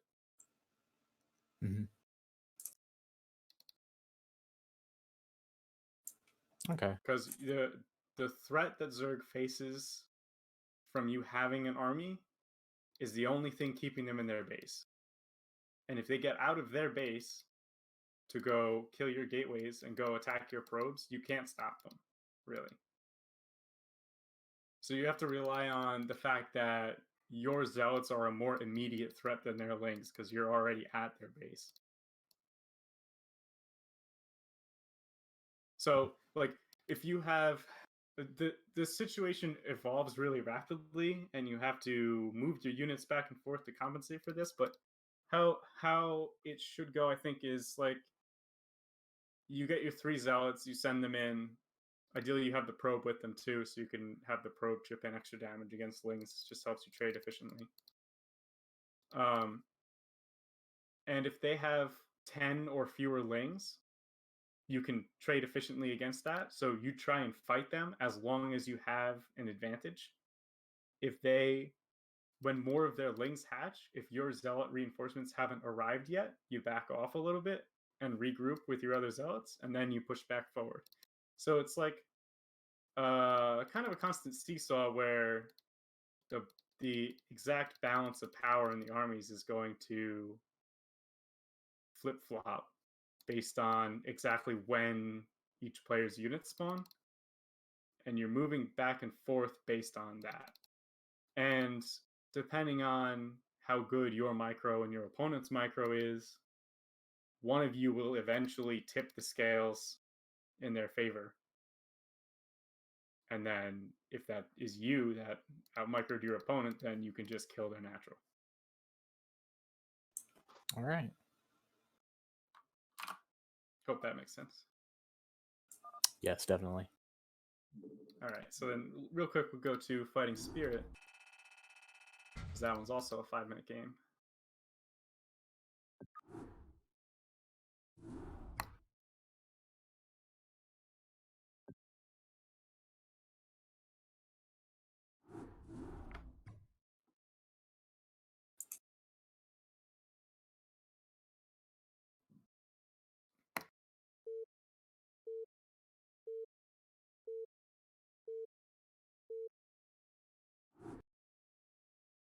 So this game, there was one tactical error you made that you were so incredibly close to having an enormous advantage in this game, and then right here you managed to kill its hatchery. I think everything you did up until here is fine. You managed to kill his hatchery, but then you continue rallying these zealots across. So you've just killed his hatchery at his natural. And you've traded efficiently against his lings up until this point.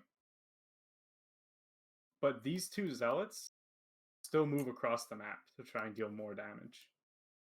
You have a natural expansion done. You have more workers than your opponent. Only barely, but you killed a hatchery. And you have a wall.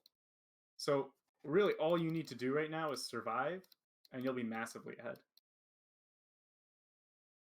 Yeah, my follow-up to this was very, very poor, but also that's really good to know. Yeah, I mean, I think even if you didn't change anything at all about what you built, if you just didn't move these 2 zealots across, I think you would have won. Because here's what we get to right now. So you lost 1 zealot on its way back home, and then you have this other zealot that's sort of quarter of the way across the map right now that just got misrallied and forgotten about, I think. So if those 2 zealots were back here, and this 1 zealot here that has 25 health would have full health, then you'd have 7 full health zealots instead of 4 zealots and 1 that's almost dead. And you see, this fight wasn't really that close, but imagine if you had 3 more zealots. He only has 12 lings left over at the end of this. The cannon definitely would have been able to get up. You would have been able to kill all these lings. And then, what does Bojack have to follow this up? Absolutely nothing. He's only building lings. There's no drones. He's got 12 drones and 2 hatcheries against 2 base Protoss with 20 probes. So, just holding here is enough to put you way, way ahead.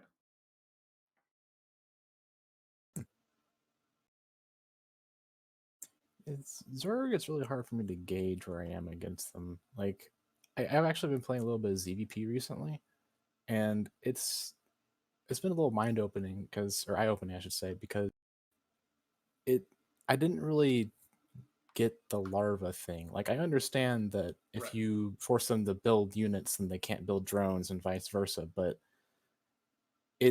it really hits you whenever you're sitting there and then you have 5 hatcheries and you have no larva and all your units are dead, and then they just walk in with the army and you can't do anything about it. And Right. Yeah. or in this case where he has 2 hatcheries and only 6 larvae at most of the time. Yeah. And if I killed all these lings, then like he doesn't even have saturation on that second base at all. Like it just never really hits me how far ahead or behind I am a lot of the times. Gotcha. So that's really, really good to know, because yeah, if you keep playing more ZVP, you'll definitely get a much better handle on that. I know I did. I played a fair amount of ZVP, and I feel like that really helped my understanding of the matchup, just because Zerg functions so differently than Terran and Protoss, where your unit production is tied to the hatcheries. For that same reason, that's why like Terran and Protoss can actually do 1 base builds that are halfway decent. Zerg can't do 1 base builds at all. Exactly. I think you should mention your graph. I feel like it should be noted. What? Just that. Oh my god. So I actually think you should talk like explicitly about what you said on the graph though, because I feel like that will actually help Ash. Okay, so when you're trying to evaluate your position in a game, you should be thinking about it in terms of what is the rate of growth of my opponent's army and what is the rate of growth of my army. If your opponent is this was I think most relevant on the Clay Fields game. When your opponent goes for a fast 4th base against your 2 base and he's building drones, the size of his army relative to the time in the game is going to be very low until that economy boost kicks in. So it's definitely not immediate. The point where his army size intersects your army size is going to be significantly after he finishes that 4th base, because he has to, especially with Zerg, he has to make up for the time that he spent not building army units. So even though he has a higher rate of army production, he cut into the time that he was building any units at all. He flatlined for a bit in Clayfields, building drones, while as Protoss, especially if you cut probes on 8 gates, you have just a constant upward slope of army size. But at some point, that rate of growth just can't keep up, because then his economy gets right. better. So when his economy kicks in, the rate of growth of his army is going to be much higher than the rate of growth of your army. So you have to hit his bases before his army size intersects your army size. Obviously, you can't deal any damage if your opponent has a larger army than yours, barring fancy micro. But just in general, you want to, when you're trying to decide when you want to push, you need to hit before that inflection point. And if you can't hit before that inflection point, you need to do something to increase the growth rate of your army, or you need to do some harassment to decrease the growth rate of his army. That is something that I've been struggling with a little bit in PvP actually as well, because that is so heavily. I think any mirror matchup is because if you have the exact centered same around units, economy. right, Yeah. Especially in PvP, it tends to be a lot of, up until the late game, it tends to be a whole lot of just goons against goons with maybe some reavers, which means that it is pretty much exactly just a numbers game. And micro factors in there too, but very little of it has to do with army composition, and the timings are relative to exactly how much economic advantage you and your opponent have over each other, instead of being based on the completion of upgrades and stuff, or the rounding out of a composition that you need to fight. Like in PvZ, to push out, you usually are waiting for some upgrades to complete, and then also for you to have observers and also to have storm energy, because you need this like well-rounded army to maximize your effectiveness against Zerg. But then in PvP, I mean, for the early game, it's just goons versus goons most of the time, which depends more on just exactly when you each place down whatever gates you have. I mean, that's an entirely different discussion, PvP, and that's like PvP build orders and how to exploit your advantages there. But yeah, I'm just connecting the dynamics there. Right. Yeah. Okay, thank you. Yeah. Yeah, of course. So I think that's all that I want to say about this game. Unless you have other questions. Nothing I can think of at the moment. Okay.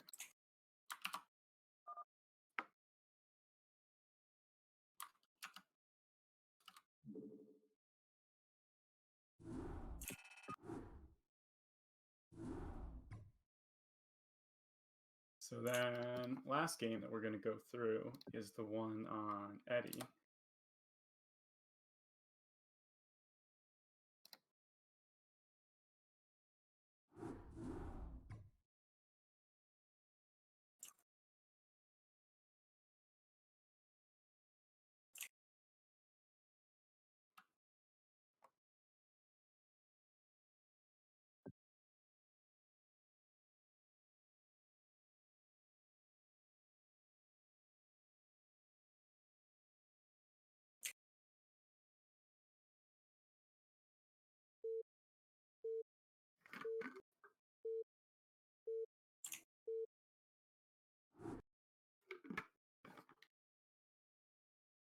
Everyone see the replay okay? It's all good for me. I actually had the first game when we were going over Sylphid, it came up as Fighting Spirit for me, but the replays were different lengths, so eventually it just got to a point where it broke entirely. It seems to be happening more often these days, I don't know what's up.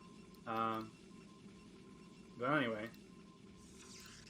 I think on this game, I liked the general build that you went for and the overarching strategy. What I mostly want to comment on is army movement, and we'll get there a little bit later in the game, like when you push out around 12 minutes. But something minor that I want to comment on before that is just the way that you place gateways on this, well, in general, but on this map specifically. So the way that you're placing these gateways right now doesn't allow you to have two rows, because so pylons power 8 tiles on either side, left and right, So if you build a gateway flush against the pylon, you can build a second gateway flush against that gateway. But the way that you build gateways is one spaced away from the pylons, which I understand is to make it easier to not have units get stuck. Right? Yeah, that's the general thought process. Uh-huh. So the problem with that is that not every main has a layout that's favorable to every kind of base structuring. So it's definitely advisable for you to have a couple different like templates for gateway placement that you can use depending on what map you're playing on. They don't need to be wildly different, but in this game, it actually hurt you significantly that you placed the gateways the way that you do, because first of all, you only had 7 gateways when you could have afforded to have somewhere between 10 and 12. And that comes up after you had your third base up and running. Yeah, so like right here. And then also, just the pathing that these units have. So the way that units get placed when they come out of any structure, Terran Protoss structure, the game will try and place them on the bottom left corner. And if there's a collision there, then it will rotate counterclockwise around, continually trying to place the unit. So if you stack gateways vertically like this, then like the gateways in the middle, Dragoons are going to spawn on the right side of those gateways, which makes it a significantly longer distance for them to get to your natural. And also they have, I mean, they probably won't get stuck entirely, but they definitely will bump into each other a lot. And especially a little bit later on in the game, when you did add more gateways, you had, we'll get to this a little bit later. I don't think you added them anytime soon, but you basically like walled the section that bumps up against the ramp with another pylon and a gateway. So Dragoons have to go all the way around the top of this line to go around the ramp.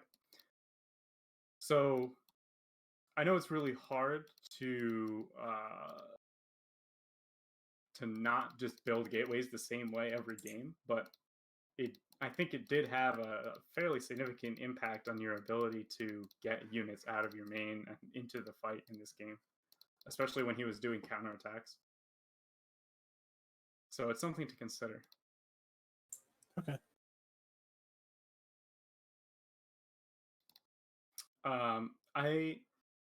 I'm gonna refrain from giving you a template because I don't think that there's one way that's best to do it. And you have to build the habit on your own of placing them in a certain pattern. So yeah, I've started changing that recently. Yeah, actually, there's a bunch of different ways to do it, and like even among the pro players, all of them have different styles for how they place their gateways in their main. And the point though is that you need to come up with something that works on each map that you're going to play. So especially when you know the maps ahead of time, you really want to make sure that your gateway placement architecture works for those mains. And if it doesn't, then come up with at least just a slight modification that allows it to work a little better.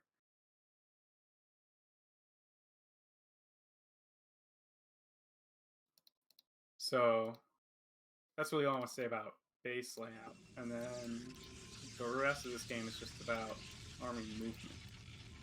So Bojack's strategy in this game was he played very defensively. He avoided fighting your army head on pretty much throughout the entire game. And he was just defending and counterattacking. And that's really all he ever felt the need to do. But when you come out here with your army, first of all, I think this was really good. The fact that you didn't send your whole army down into this main to kill this hatchery is extremely important. You would have probably just straight up died to this counterattack if you had done that. So this was good. But then after defending this counterattack, you go back and you try and push up a little bit into this lurker ball, this lurker field.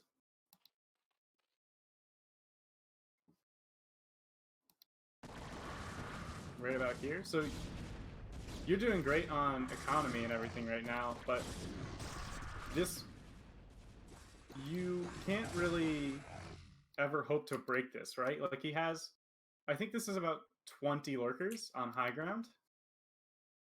And unless you have Reavers, it's never going to be cost efficient for you to break this. But what you can do is just deny expansions, right?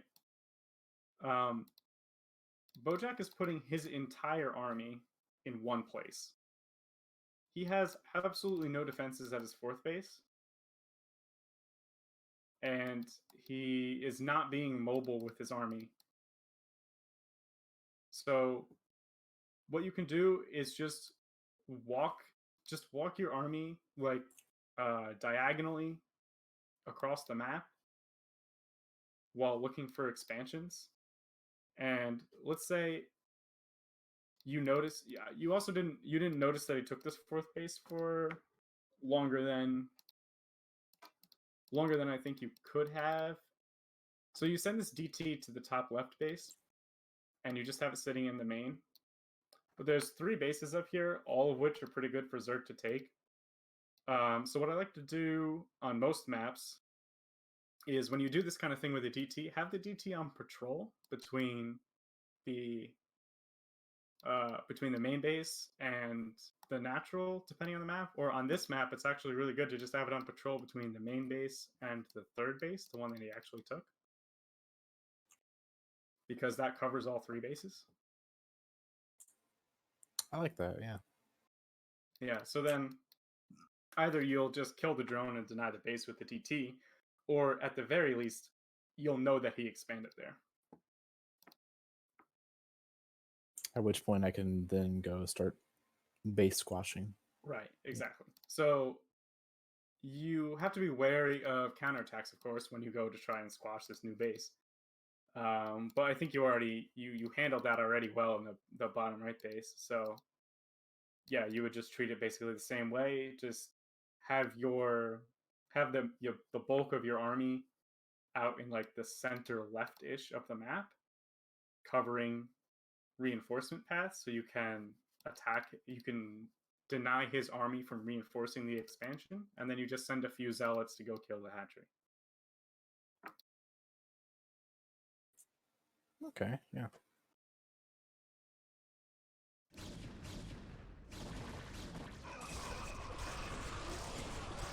Yeah, so here, you're attacking up into this.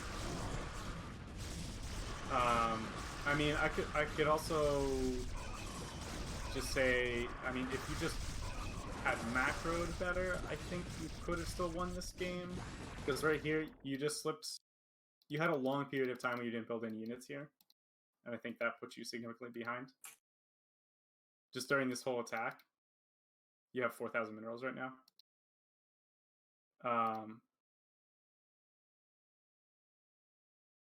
Well, almost. But there's really you didn't need to have done this attack in the first place, and then your macro would have been fine as a consequence, because you wouldn't have had to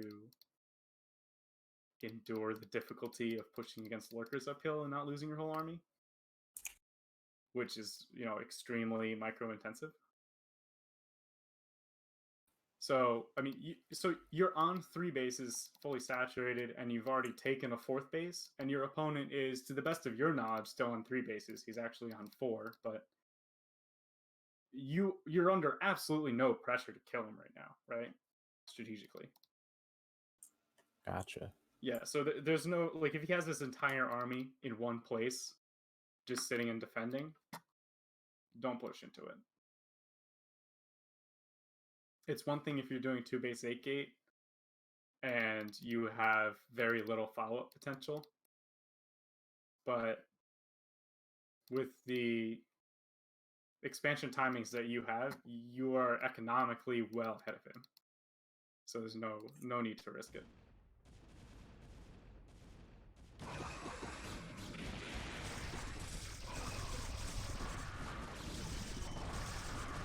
And I think that's pretty much all I wanted to say about this game. I'm not sure if there's anything else. I actually wanted to just say about like decisions on which bases to take. I think you should have just taken this fourth base that you have right now as your first fourth, because it's so easy to defend.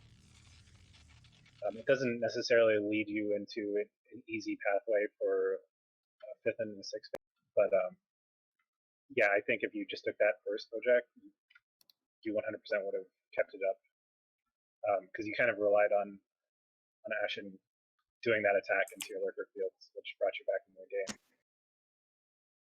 Right.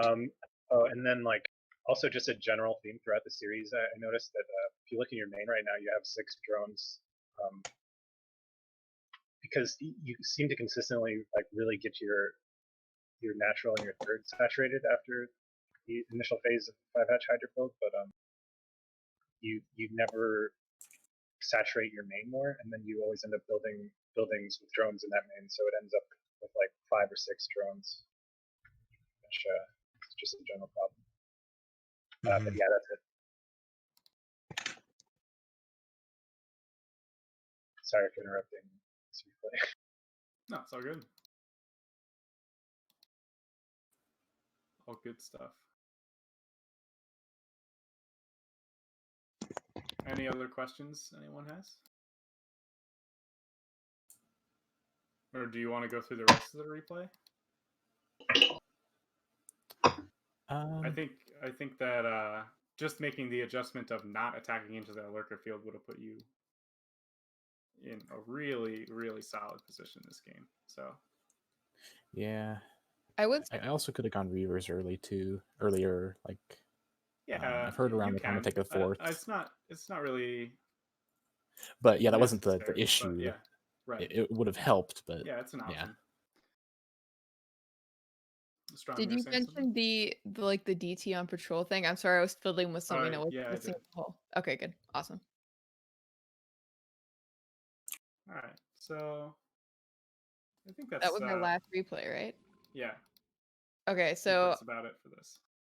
All right, so the next thing we're gonna do, guys, for everyone watching, is we're going to play 2 more games between Ashen and Bojack, and we're gonna have the wonderful coaches that we have here that have just told us all about ZVP. We're gonna have them live coach their players as they're playing. So this is really difficult to play when you're being talked to. So we're probably gonna see some pretty messy games, but I think that it's really helpful to hear somebody else's thoughts while you're playing, and then you can try and like internalize that dialogue and think about it for yourself when you're playing games on your own time. So hopefully we can see some of these tips in action here. We're going to play, like I said, 2 games because obviously we can't stream the live coaching at the same time because that would just be confusing. So first we're going to play on Eddie because Ashen lost his Eddie map. And we're going to have, we're going to listen to Tim coach Ashen. And then in the next game, we're going to play Sylphid and we're going to listen to Keen coach Bojack. So that's kind of how this is going to work. I hope you guys find it interesting. It's kind of something that some coaches use in Brood War, but I think it is underused. So we're just going to do a little demo here on stream.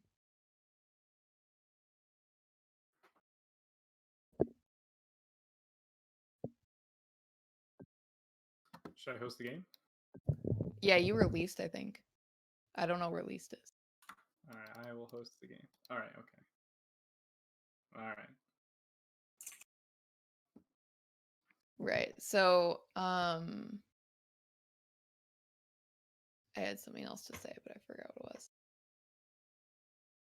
Oh, I was gonna say, if you guys have any questions in the chat, go ahead and ask them, and we'll ask them at the end of the stream. Like questions for Tim and Keen specifically. We have a question. Can there be a pause at critical moments? We're not going to pause as they live coach, but I'm sure they'll talk about it a little bit afterwards, and then the players can always come back and watch the stream for themselves. So obviously, it's like really difficult to actually do what a coach is telling you while you're playing, but it is also really helpful to hear that as you're playing to actually try and make some of these improvements live. And hopefully, you guys can all learn from that as well. And I think I can go ahead and hand this back over to Tim. All right. As soon as Bojack and Ashen are ready, we can get going. All right. I'm ready.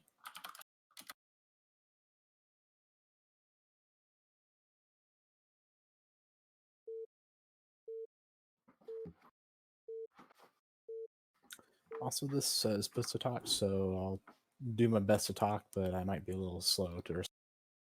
Yeah, totally understandable. Don't worry about talking, Ashley. Just let Tim talk. Okay. Yeah, if you want to say something, go ahead, but just go ahead and just go for the same build that you went for when you played in the best of 9.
So, just to let you know, it is a little bit risky depending on the map and exactly how well each of you mine at the start of the game. It's a little bit risky to do Nexus before Cannon against Overpool.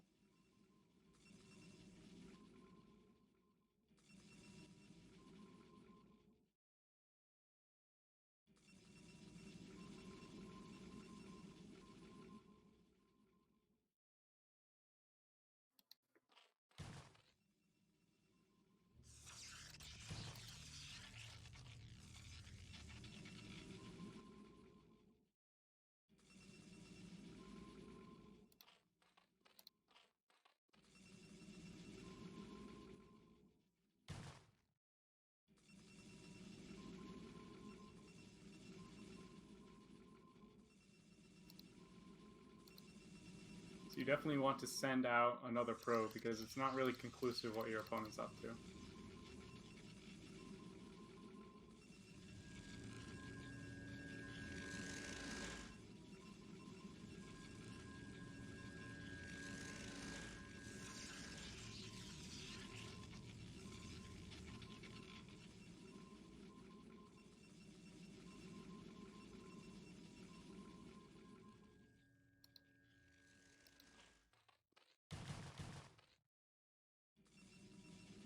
sure you mine gas on time.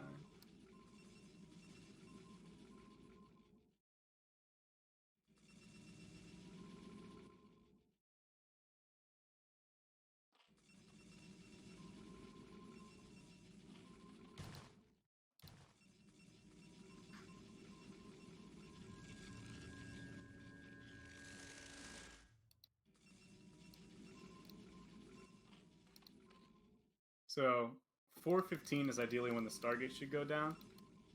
You started your gas slightly too late, and then you also put the probes in the gas slightly too late, which is why your Stargate is a little bit late. So if you want to tighten up your Corsair timing, that's what you should look at.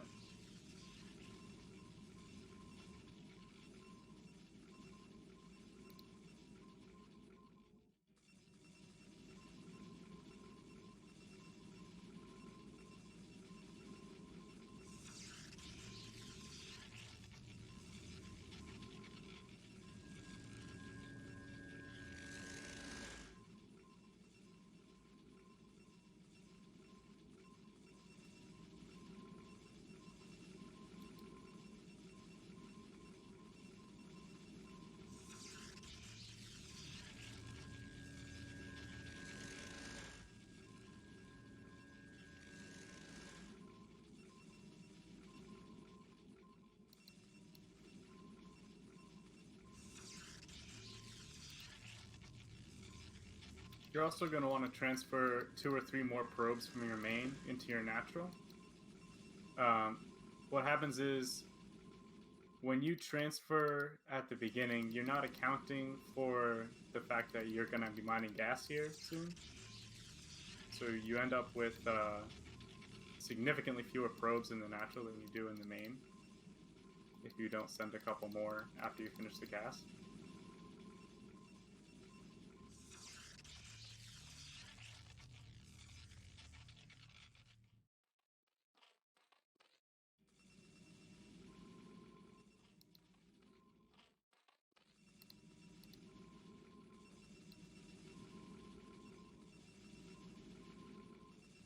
You haven't seen a spire anywhere, so be wary that you may have just missed it.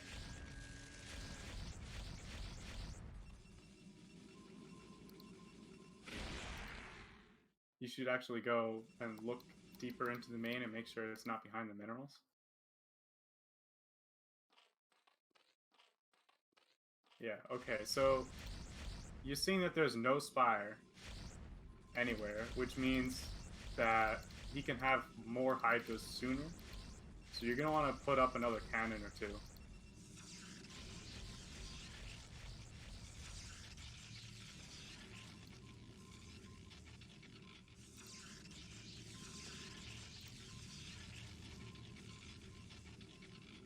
And whenever you have time, when you're not busy macroing, you should get the Corsairs, fly the Corsairs around near his base to try and make him...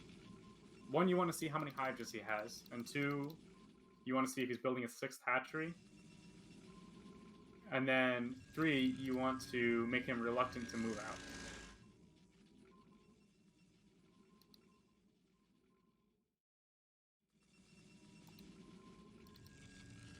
Make sure you're starting +2 as soon as your +1 is done. You have enough money for it.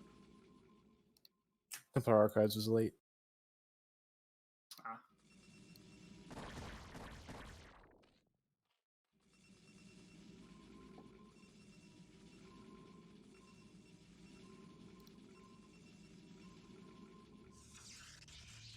So, knowing that he went for a spireless build, it's unlikely that you're going to get much damage done here.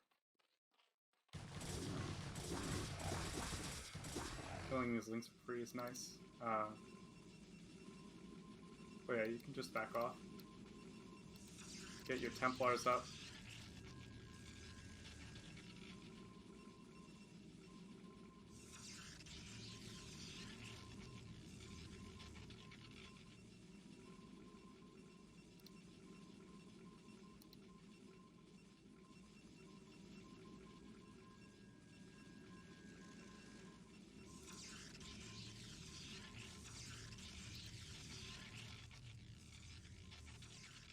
these Corsairs, you should have them check for a 4th base.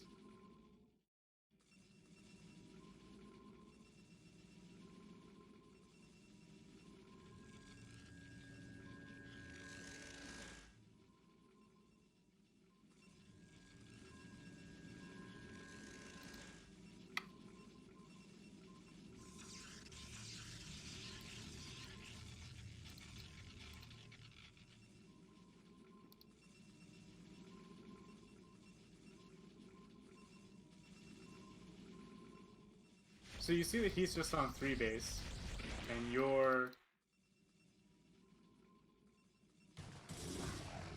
trying to take your own 3rd base, which is a little bit risky, but given that it's relatively easy to defend 3rd base on this map, I think you can do it. You definitely want to move your units up a little bit more towards the edge of the high ground, so that when he comes up with Hydras, you can have a moment where you have high ground advantage when he's pushing up, and you can storm without him having vision of your Templars. Yeah, like that. So you can take advantage of the terrain here to have a better engagement than you would be able to on most maps, which allows you to get this 3rd up quicker. You definitely want Goon Rage started. You didn't It's get finished, the... actually. Oh, wow.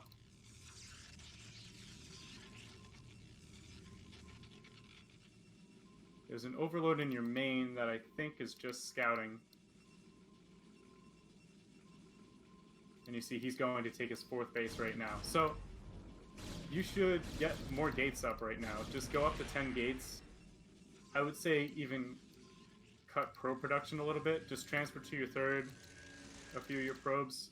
Slow down your probe production and focus mainly on getting production up as fast as you can, because his 4th base is way later than yours. I mean, his 3rd base is... Yeah, 4th base is way later than your 3rd base. So you should be more worried about a large attack that tries to punish you for taking this quick 3rd than you should be about falling behind economically. Try not to lose too many of those. Alright. And I would say just scout the rest of the bases and make sure he didn't already take a hidden base somewhere else.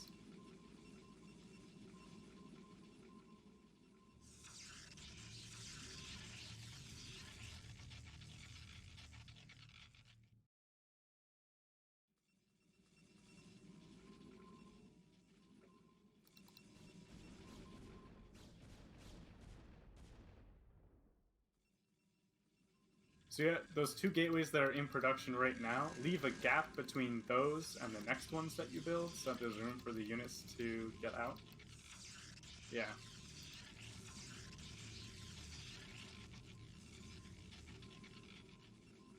And get ops producing. I think the observers, you should have at least 2 observers done by now. I think you had the observatory done for a little while, but you just haven't built any observers yet. Yeah, that's... And now's a good time for you to add a 2nd forge, so you can get armor and shields going.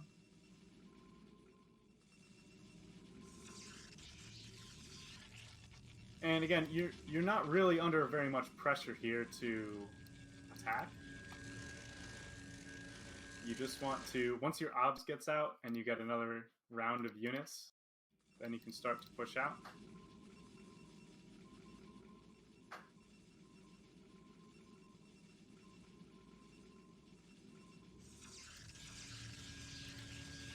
So,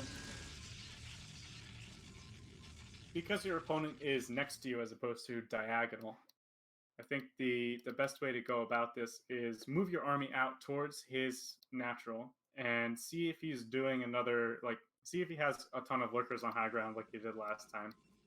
If he does, then just swing your army down a little bit, position it in the center left, like at the fin of this high ground. Yeah, see, there's no units up here on the fin of his high ground. So you can just position your army up here, and then you can send some zealots down to attack that 4th base, and see if he has the 4th base adequately defended. And if he has lurkers at the 4th base, then you can just pull back.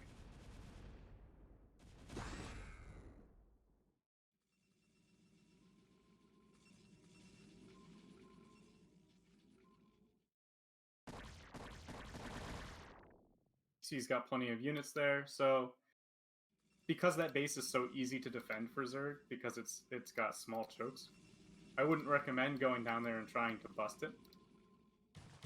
You got a couple wings at your 4th base. I don't think you needed to cancel that there. You can just send some zealots to go clear those up. You want to be moving around with your army a little bit, so just like a attack move back and forth diagonally between where your 4th base is and where your arm's at now. Just make sure you have upgrades going.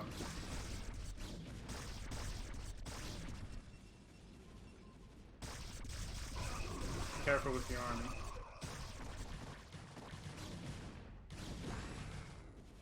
So you can try and cast some storms and just sit on the outside here. But you want to be aware of when he's trying to go and take the... He'll eventually try and take the bottom left bases, the other 2. And you don't want to allow that to happen. He has a very limited reinforcement path, where he has to funnel units down the far left side of the map because you have him contained here a bit. So when you get... Yeah, so these zealots that you're getting out right now from your gateways, just send them straight to the bottom left main and see if there's a base, see if he's trying to move to take those bases.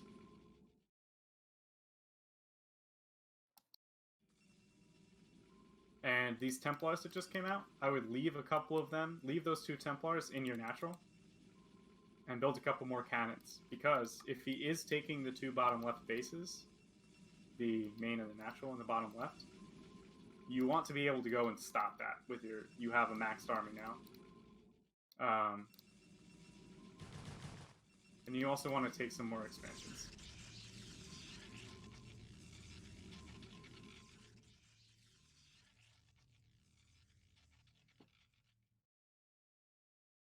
So check his bottom left main as well.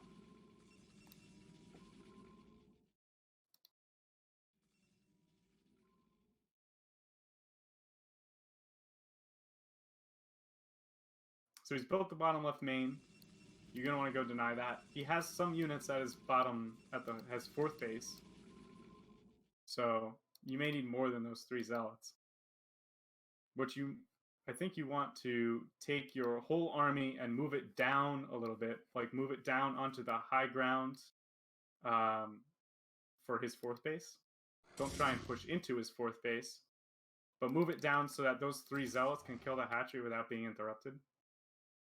Ideally, in the meantime, you'd be taking your own 4th base, but he's got lings there and you don't have any units to send back.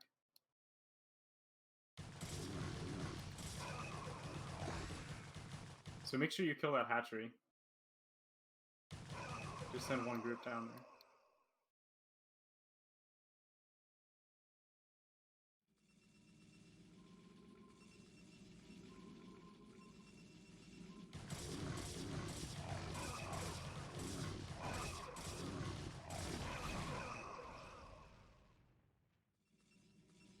Now you're getting a little bit desperate for resources. I mean, you have a huge bank, but you want to keep your economy growing and take some more bases.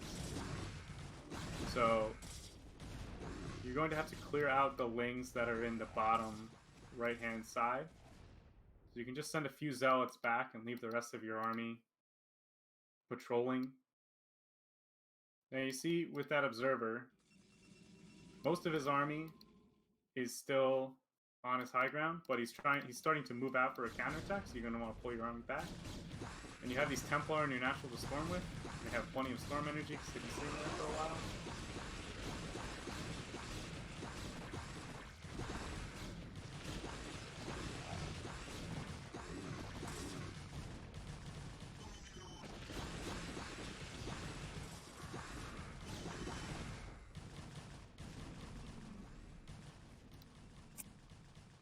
Alright, great.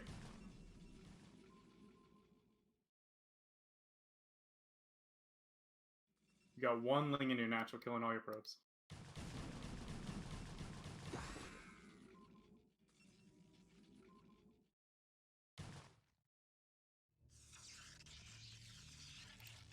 just make sure you can get that 4th base up this time. Get cannons going and leave some zealots down there, and preferably leave a Dark Templar and a High Templar at each new base that you take later on in the game. I find that a single Dark Templar can often completely deny an attempt to kill a base, because it's really difficult for Zerg to stay on top of sending Overlords with their small attack forces.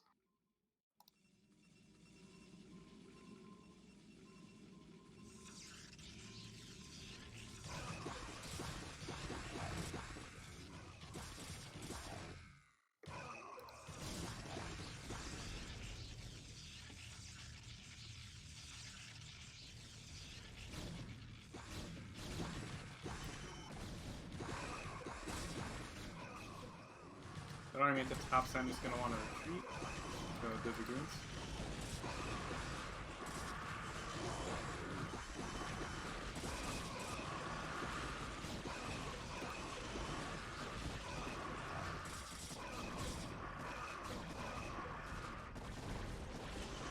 Just remember to stay on top of your upgrades. Yeah, they're going. So he's taking the bottom left base again. You don't have to worry about killing it just yet, but once you get another macro round out and you can get up back towards maxed, you should try and push bottom left again.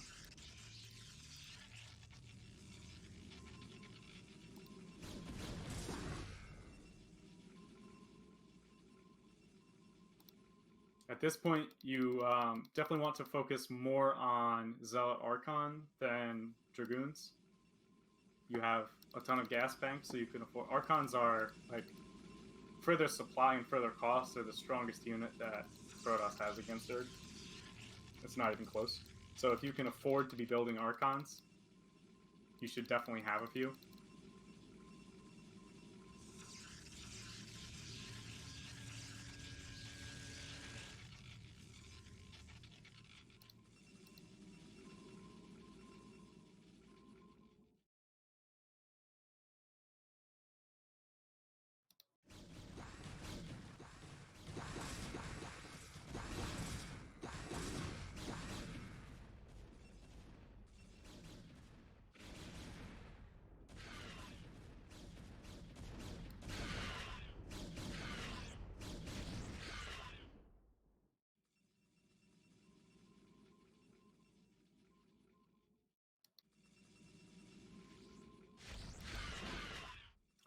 A good move if you can't commit either the army or the APM to trying to kill his bottom left base is just to build a single Dark Templar and send it down there. I think in general, I haven't seen you really build any Dark Templars at all this game. I think in general it's a good idea. Oh, you have one on the way, right? In general, it's a good idea to have a couple of them around all the time in the late game, because they just have really high effectiveness for the amount of attention you have to pay them. Zerg has to spend a lot more APM dealing with the Dark Templar than you have to spend cause them trouble.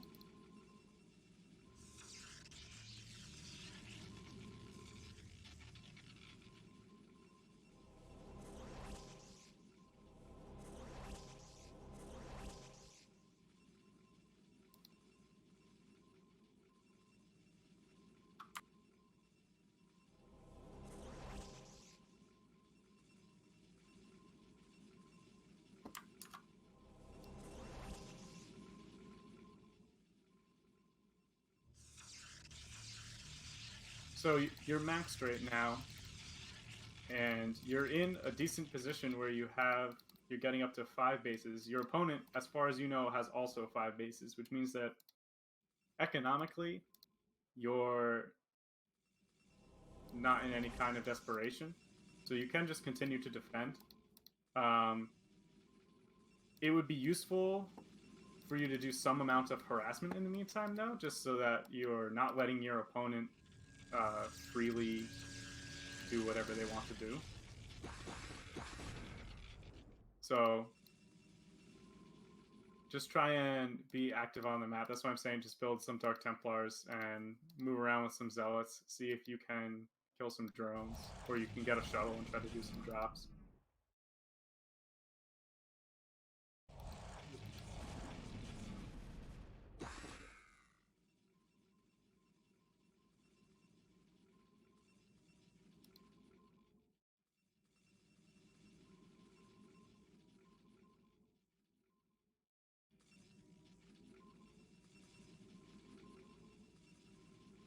And when you have this much money, if you're going to take the 5th base, just get the 6th base as well. You can build the cannons there and everything at the same time as the 5th base. You can afford it.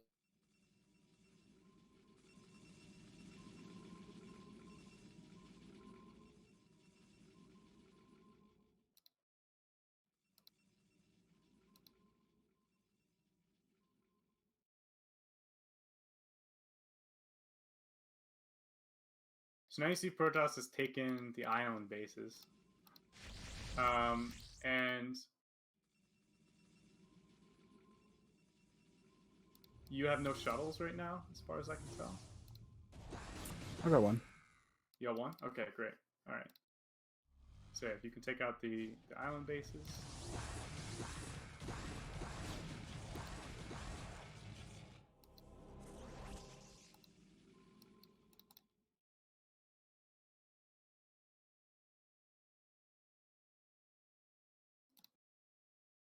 And now that you have a speed shuttle, you may as well do some storm drops.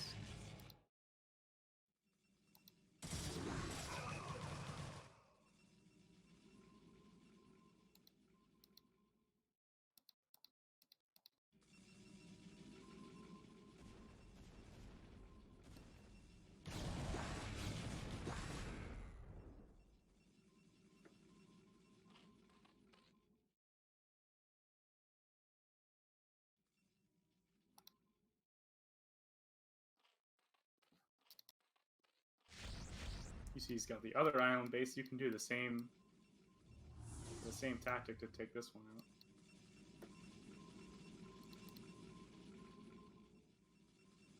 And you can take these island bases for yourself as well.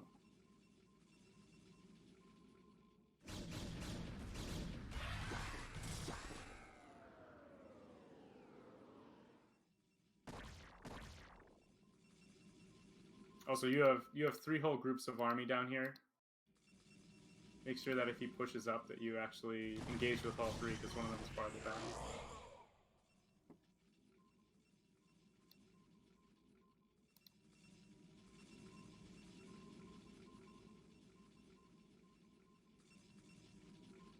Be careful about leaving your natural entirely open to attack if you're not doing anything to put pressure on your opponent. So you should definitely push down against this army that he has up here. You have your entire army concentrated in one location, so you should use that to push.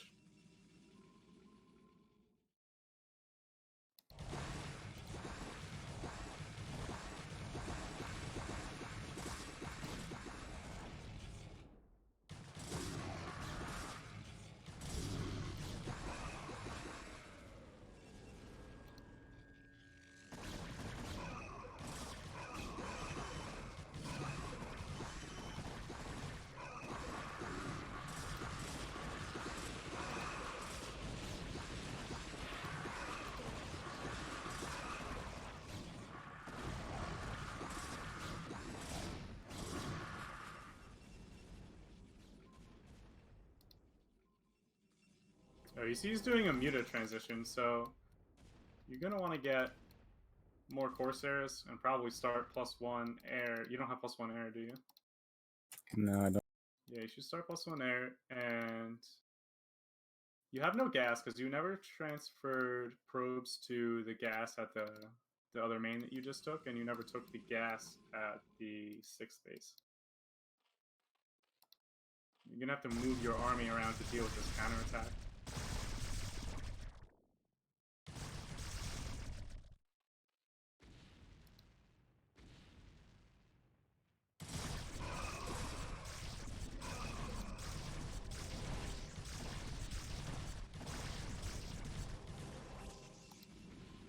losing this natural, you lost forges, and we already have 333.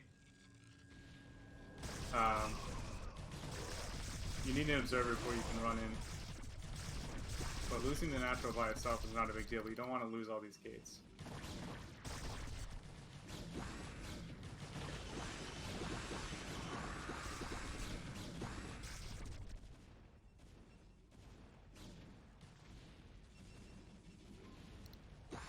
Do you have units building up these gates? What? Maybe not. And you have gates in the other main that are items.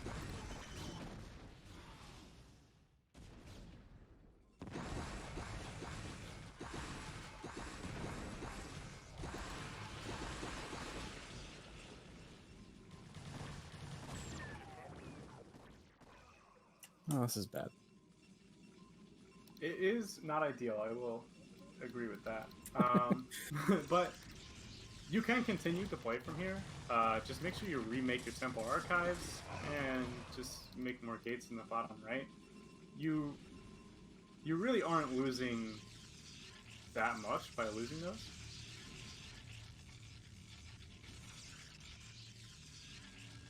But you have to make sure that you can get another army out ASAP. And definitely start mining gas at the 6th base as soon as possible. I think that was the... that's probably the biggest thing hurting your chances of making a comeback after that counterattack, is that you don't have a big gas bank.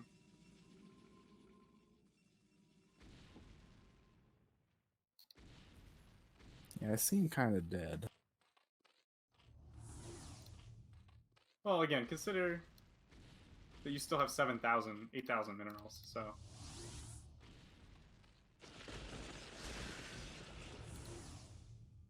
And if you're looking purely from an efficiency standpoint, Protoss doesn't need as much money total as Zerg does. Because with Storm and 3/3 Archons, you're just going to trade better than him.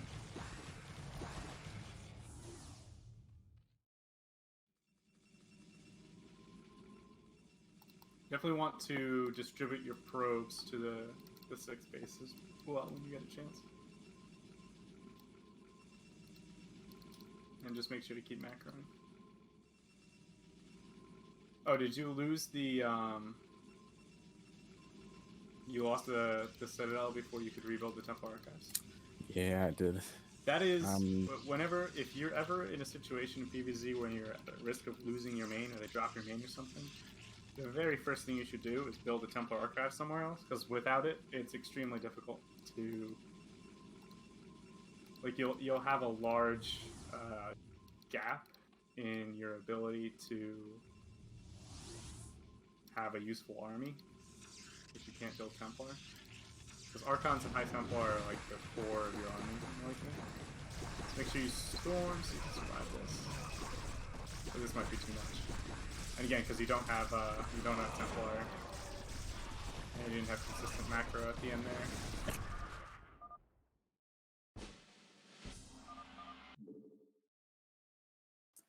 So Well, there was... felt better, but there was yeah, you were doing great for a while, and then you had a phase where you just didn't build any units for a few minutes in a row, and then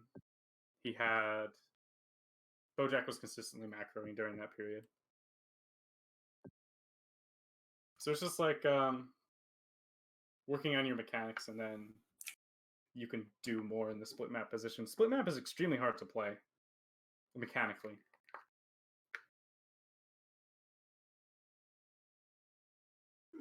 But I think you got into the late game in a good position. And then you just weren't able to mechanically keep up. Yeah, pretty much.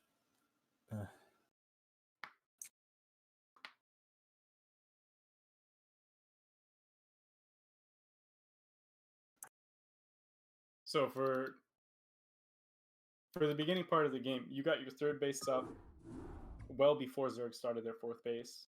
and then you got your fourth base started before they took their fifth base, which unfortunately there was only 2 Lings down there, and you canceled it. But you could have just sent a couple Zealots down to stop the Zerglings.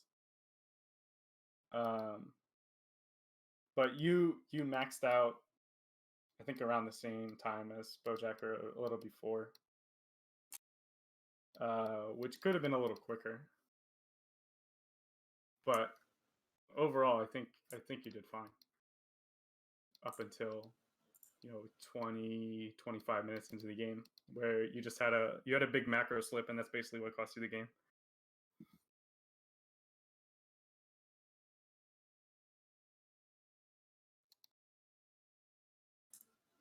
Okay. Yeah.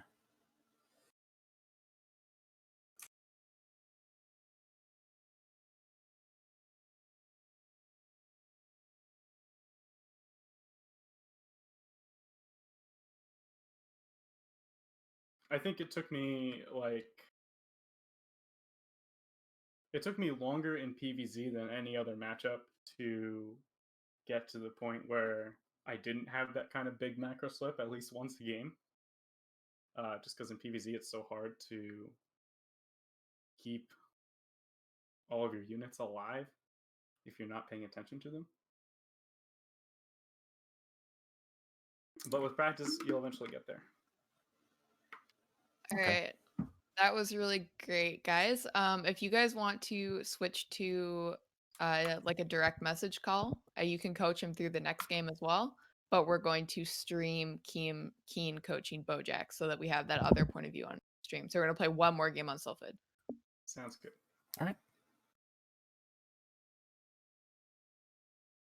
Okay. Oh, Bojack left. Oh, here he is. Okay. All right, go ahead. Good luck. Have fun.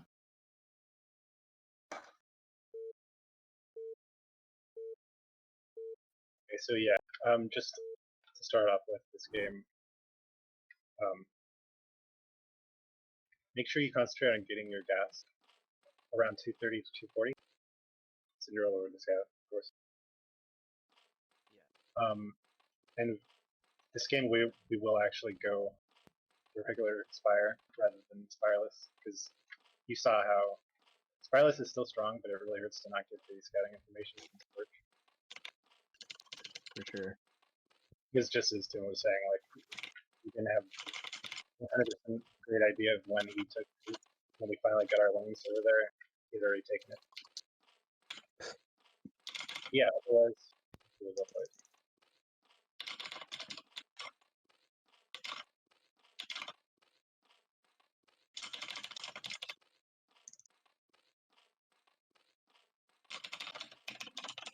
Other things to note. So about the wing scouts, you just want to kind of like pepper them throughout the map in the middle, places where the Protoss army would be moving to go attack your third or your fourth. Really good with the scouting wings, patrolling, and just getting an idea of when he started to actually take his field. So, yeah, keeping that up a lot with that.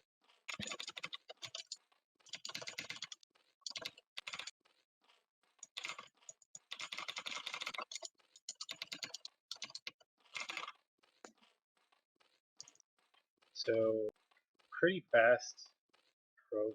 You can probably safely assume that he's going Forge.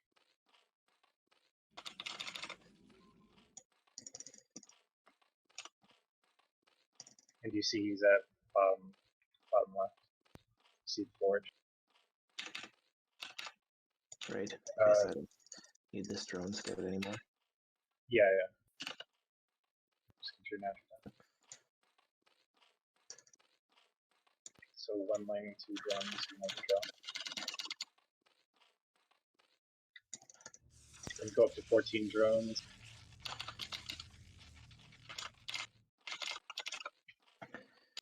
Okay, so this position, take that mineral only expansion so that we're kind Yeah, of yeah, arcing that's around. fine. It's easier to defend. Take your gas right about now, though. Yeah.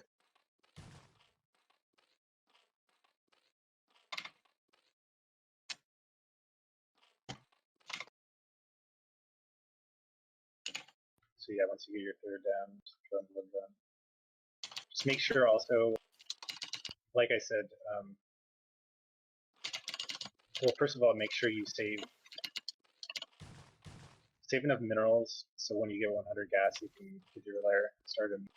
Then make sure you only produce drones from your natural hatchery. At 16, make an overlord at your main, and then when that overlord is, make 2 more sets of wings from your main hatchery rather than from your natural. Okay. So you can make a make an overlord.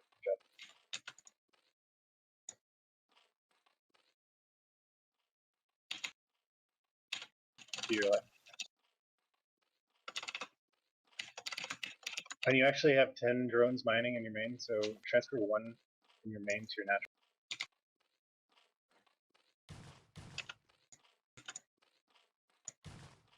Oh, and my mistake, I should have reminded you, but you need to be scouting the front of his forge. So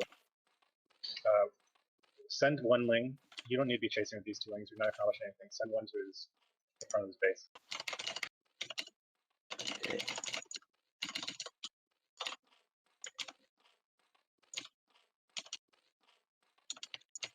It should still get there in time to see, because if it's going right now, it's going to be some kind of weird Sairless speed lot build, which I doubt we do, since we haven't seen anything like that from him before. Yeah. Make sure you have another overlord building. Get the ling vision. Get the ling vision. The forge. Okay, back off. Just keep it right outside of the forge range, so it'll be safe from the cannon. You see he's going Stargate, so run your overlords to the right. Straight to the right. Don't run it back to your base. Make sure all your drones are mining. Okay, so you see his forge is spinning now. I actually didn't get a perfect read on that, so it may be Sair GT. Just make the same amount of hydras as you usually make, though. Okay. And drone up to 35.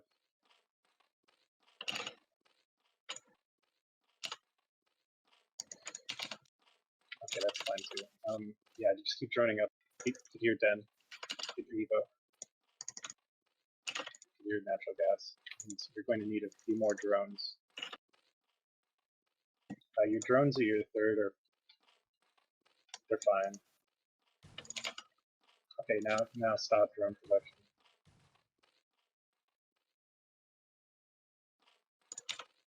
Build a couple of overlords.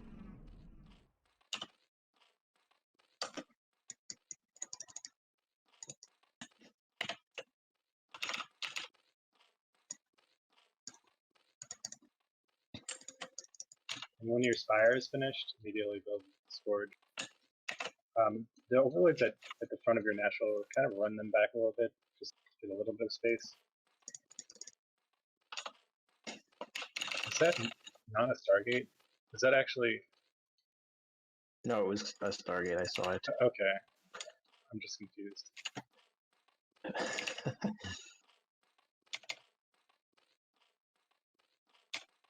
So yeah, just make sure you're keeping up in overlords. Constant hydro production. We're assuming this is +1/+1. Okay, there's this. Did you produce 2 sets of Scourge? I think so, yeah. Or maybe not. Okay. I know I named Send the 1 to his base. Just see how his mana is natural.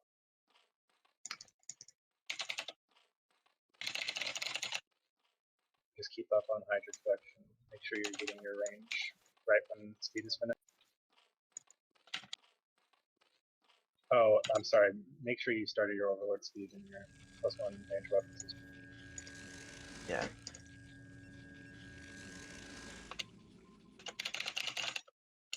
Scout is natural. Let's see if you can get more of an idea.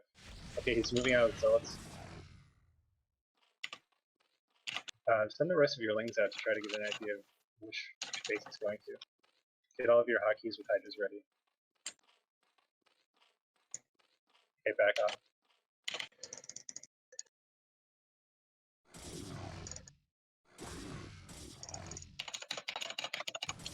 Back off with your lines. Back off. This is a pretty small group of zealots. So it looks like he's going for your third. So get the hydras near natural to go reinforced. You can actually just make sure you're attacking them. Okay, back off with those. Back off with those. Make sure you try to consolidate and just squish the zealots. Just go attack as natural right now because that's not that strong. So counterattack at his natural. Okay. You have another group of hydras at your natural.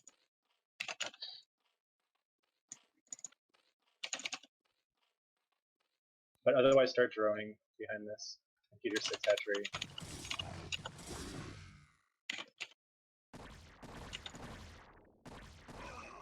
Start droning, get your 6 hatch. See what you can do here. Run forward. Okay, back off, back off. That's 1 storm wasted. You can actually pick that up. He's moving out here. You can pick that high tempo up.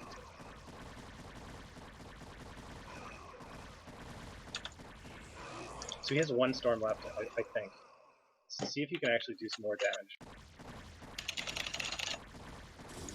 Because he still has 1 cannon, so try to go in and just dodge the storm.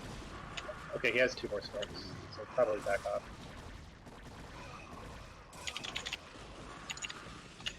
He has 1 storm left.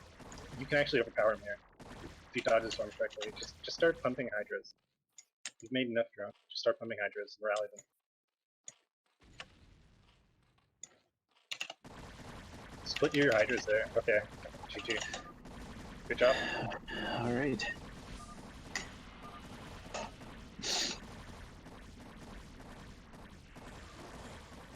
Good games. Yeah, I feel like I accomplished nothing with my coaching there. Just hold on.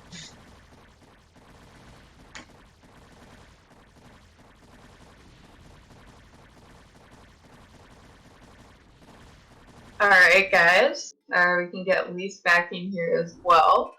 But thank you so much for tuning in today. I thought that was a great stream. Thank you so much to Keen and to Tim for that. Actually, wait, I don't have my good microphone. One sec.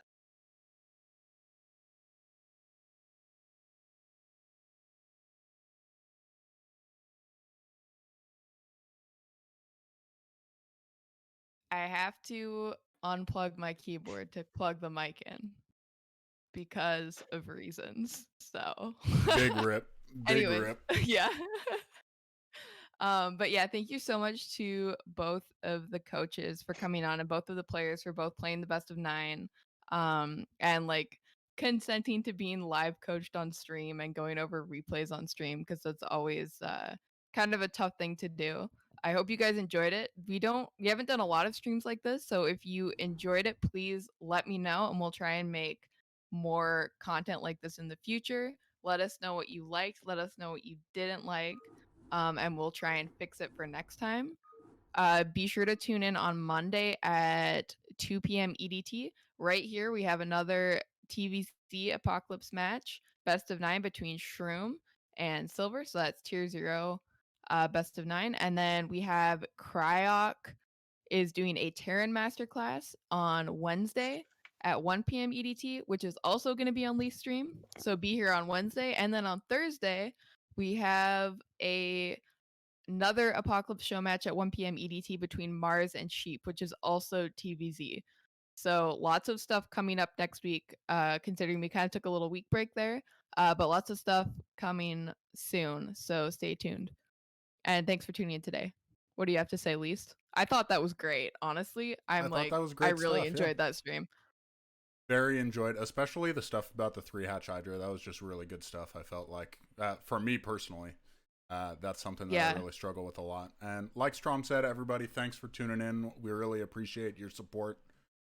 Make sure you tune in to the upcoming show matches that we've got going for you. We're going to be putting out a lot of content in this next week, so we hope to see you there. All right, bye.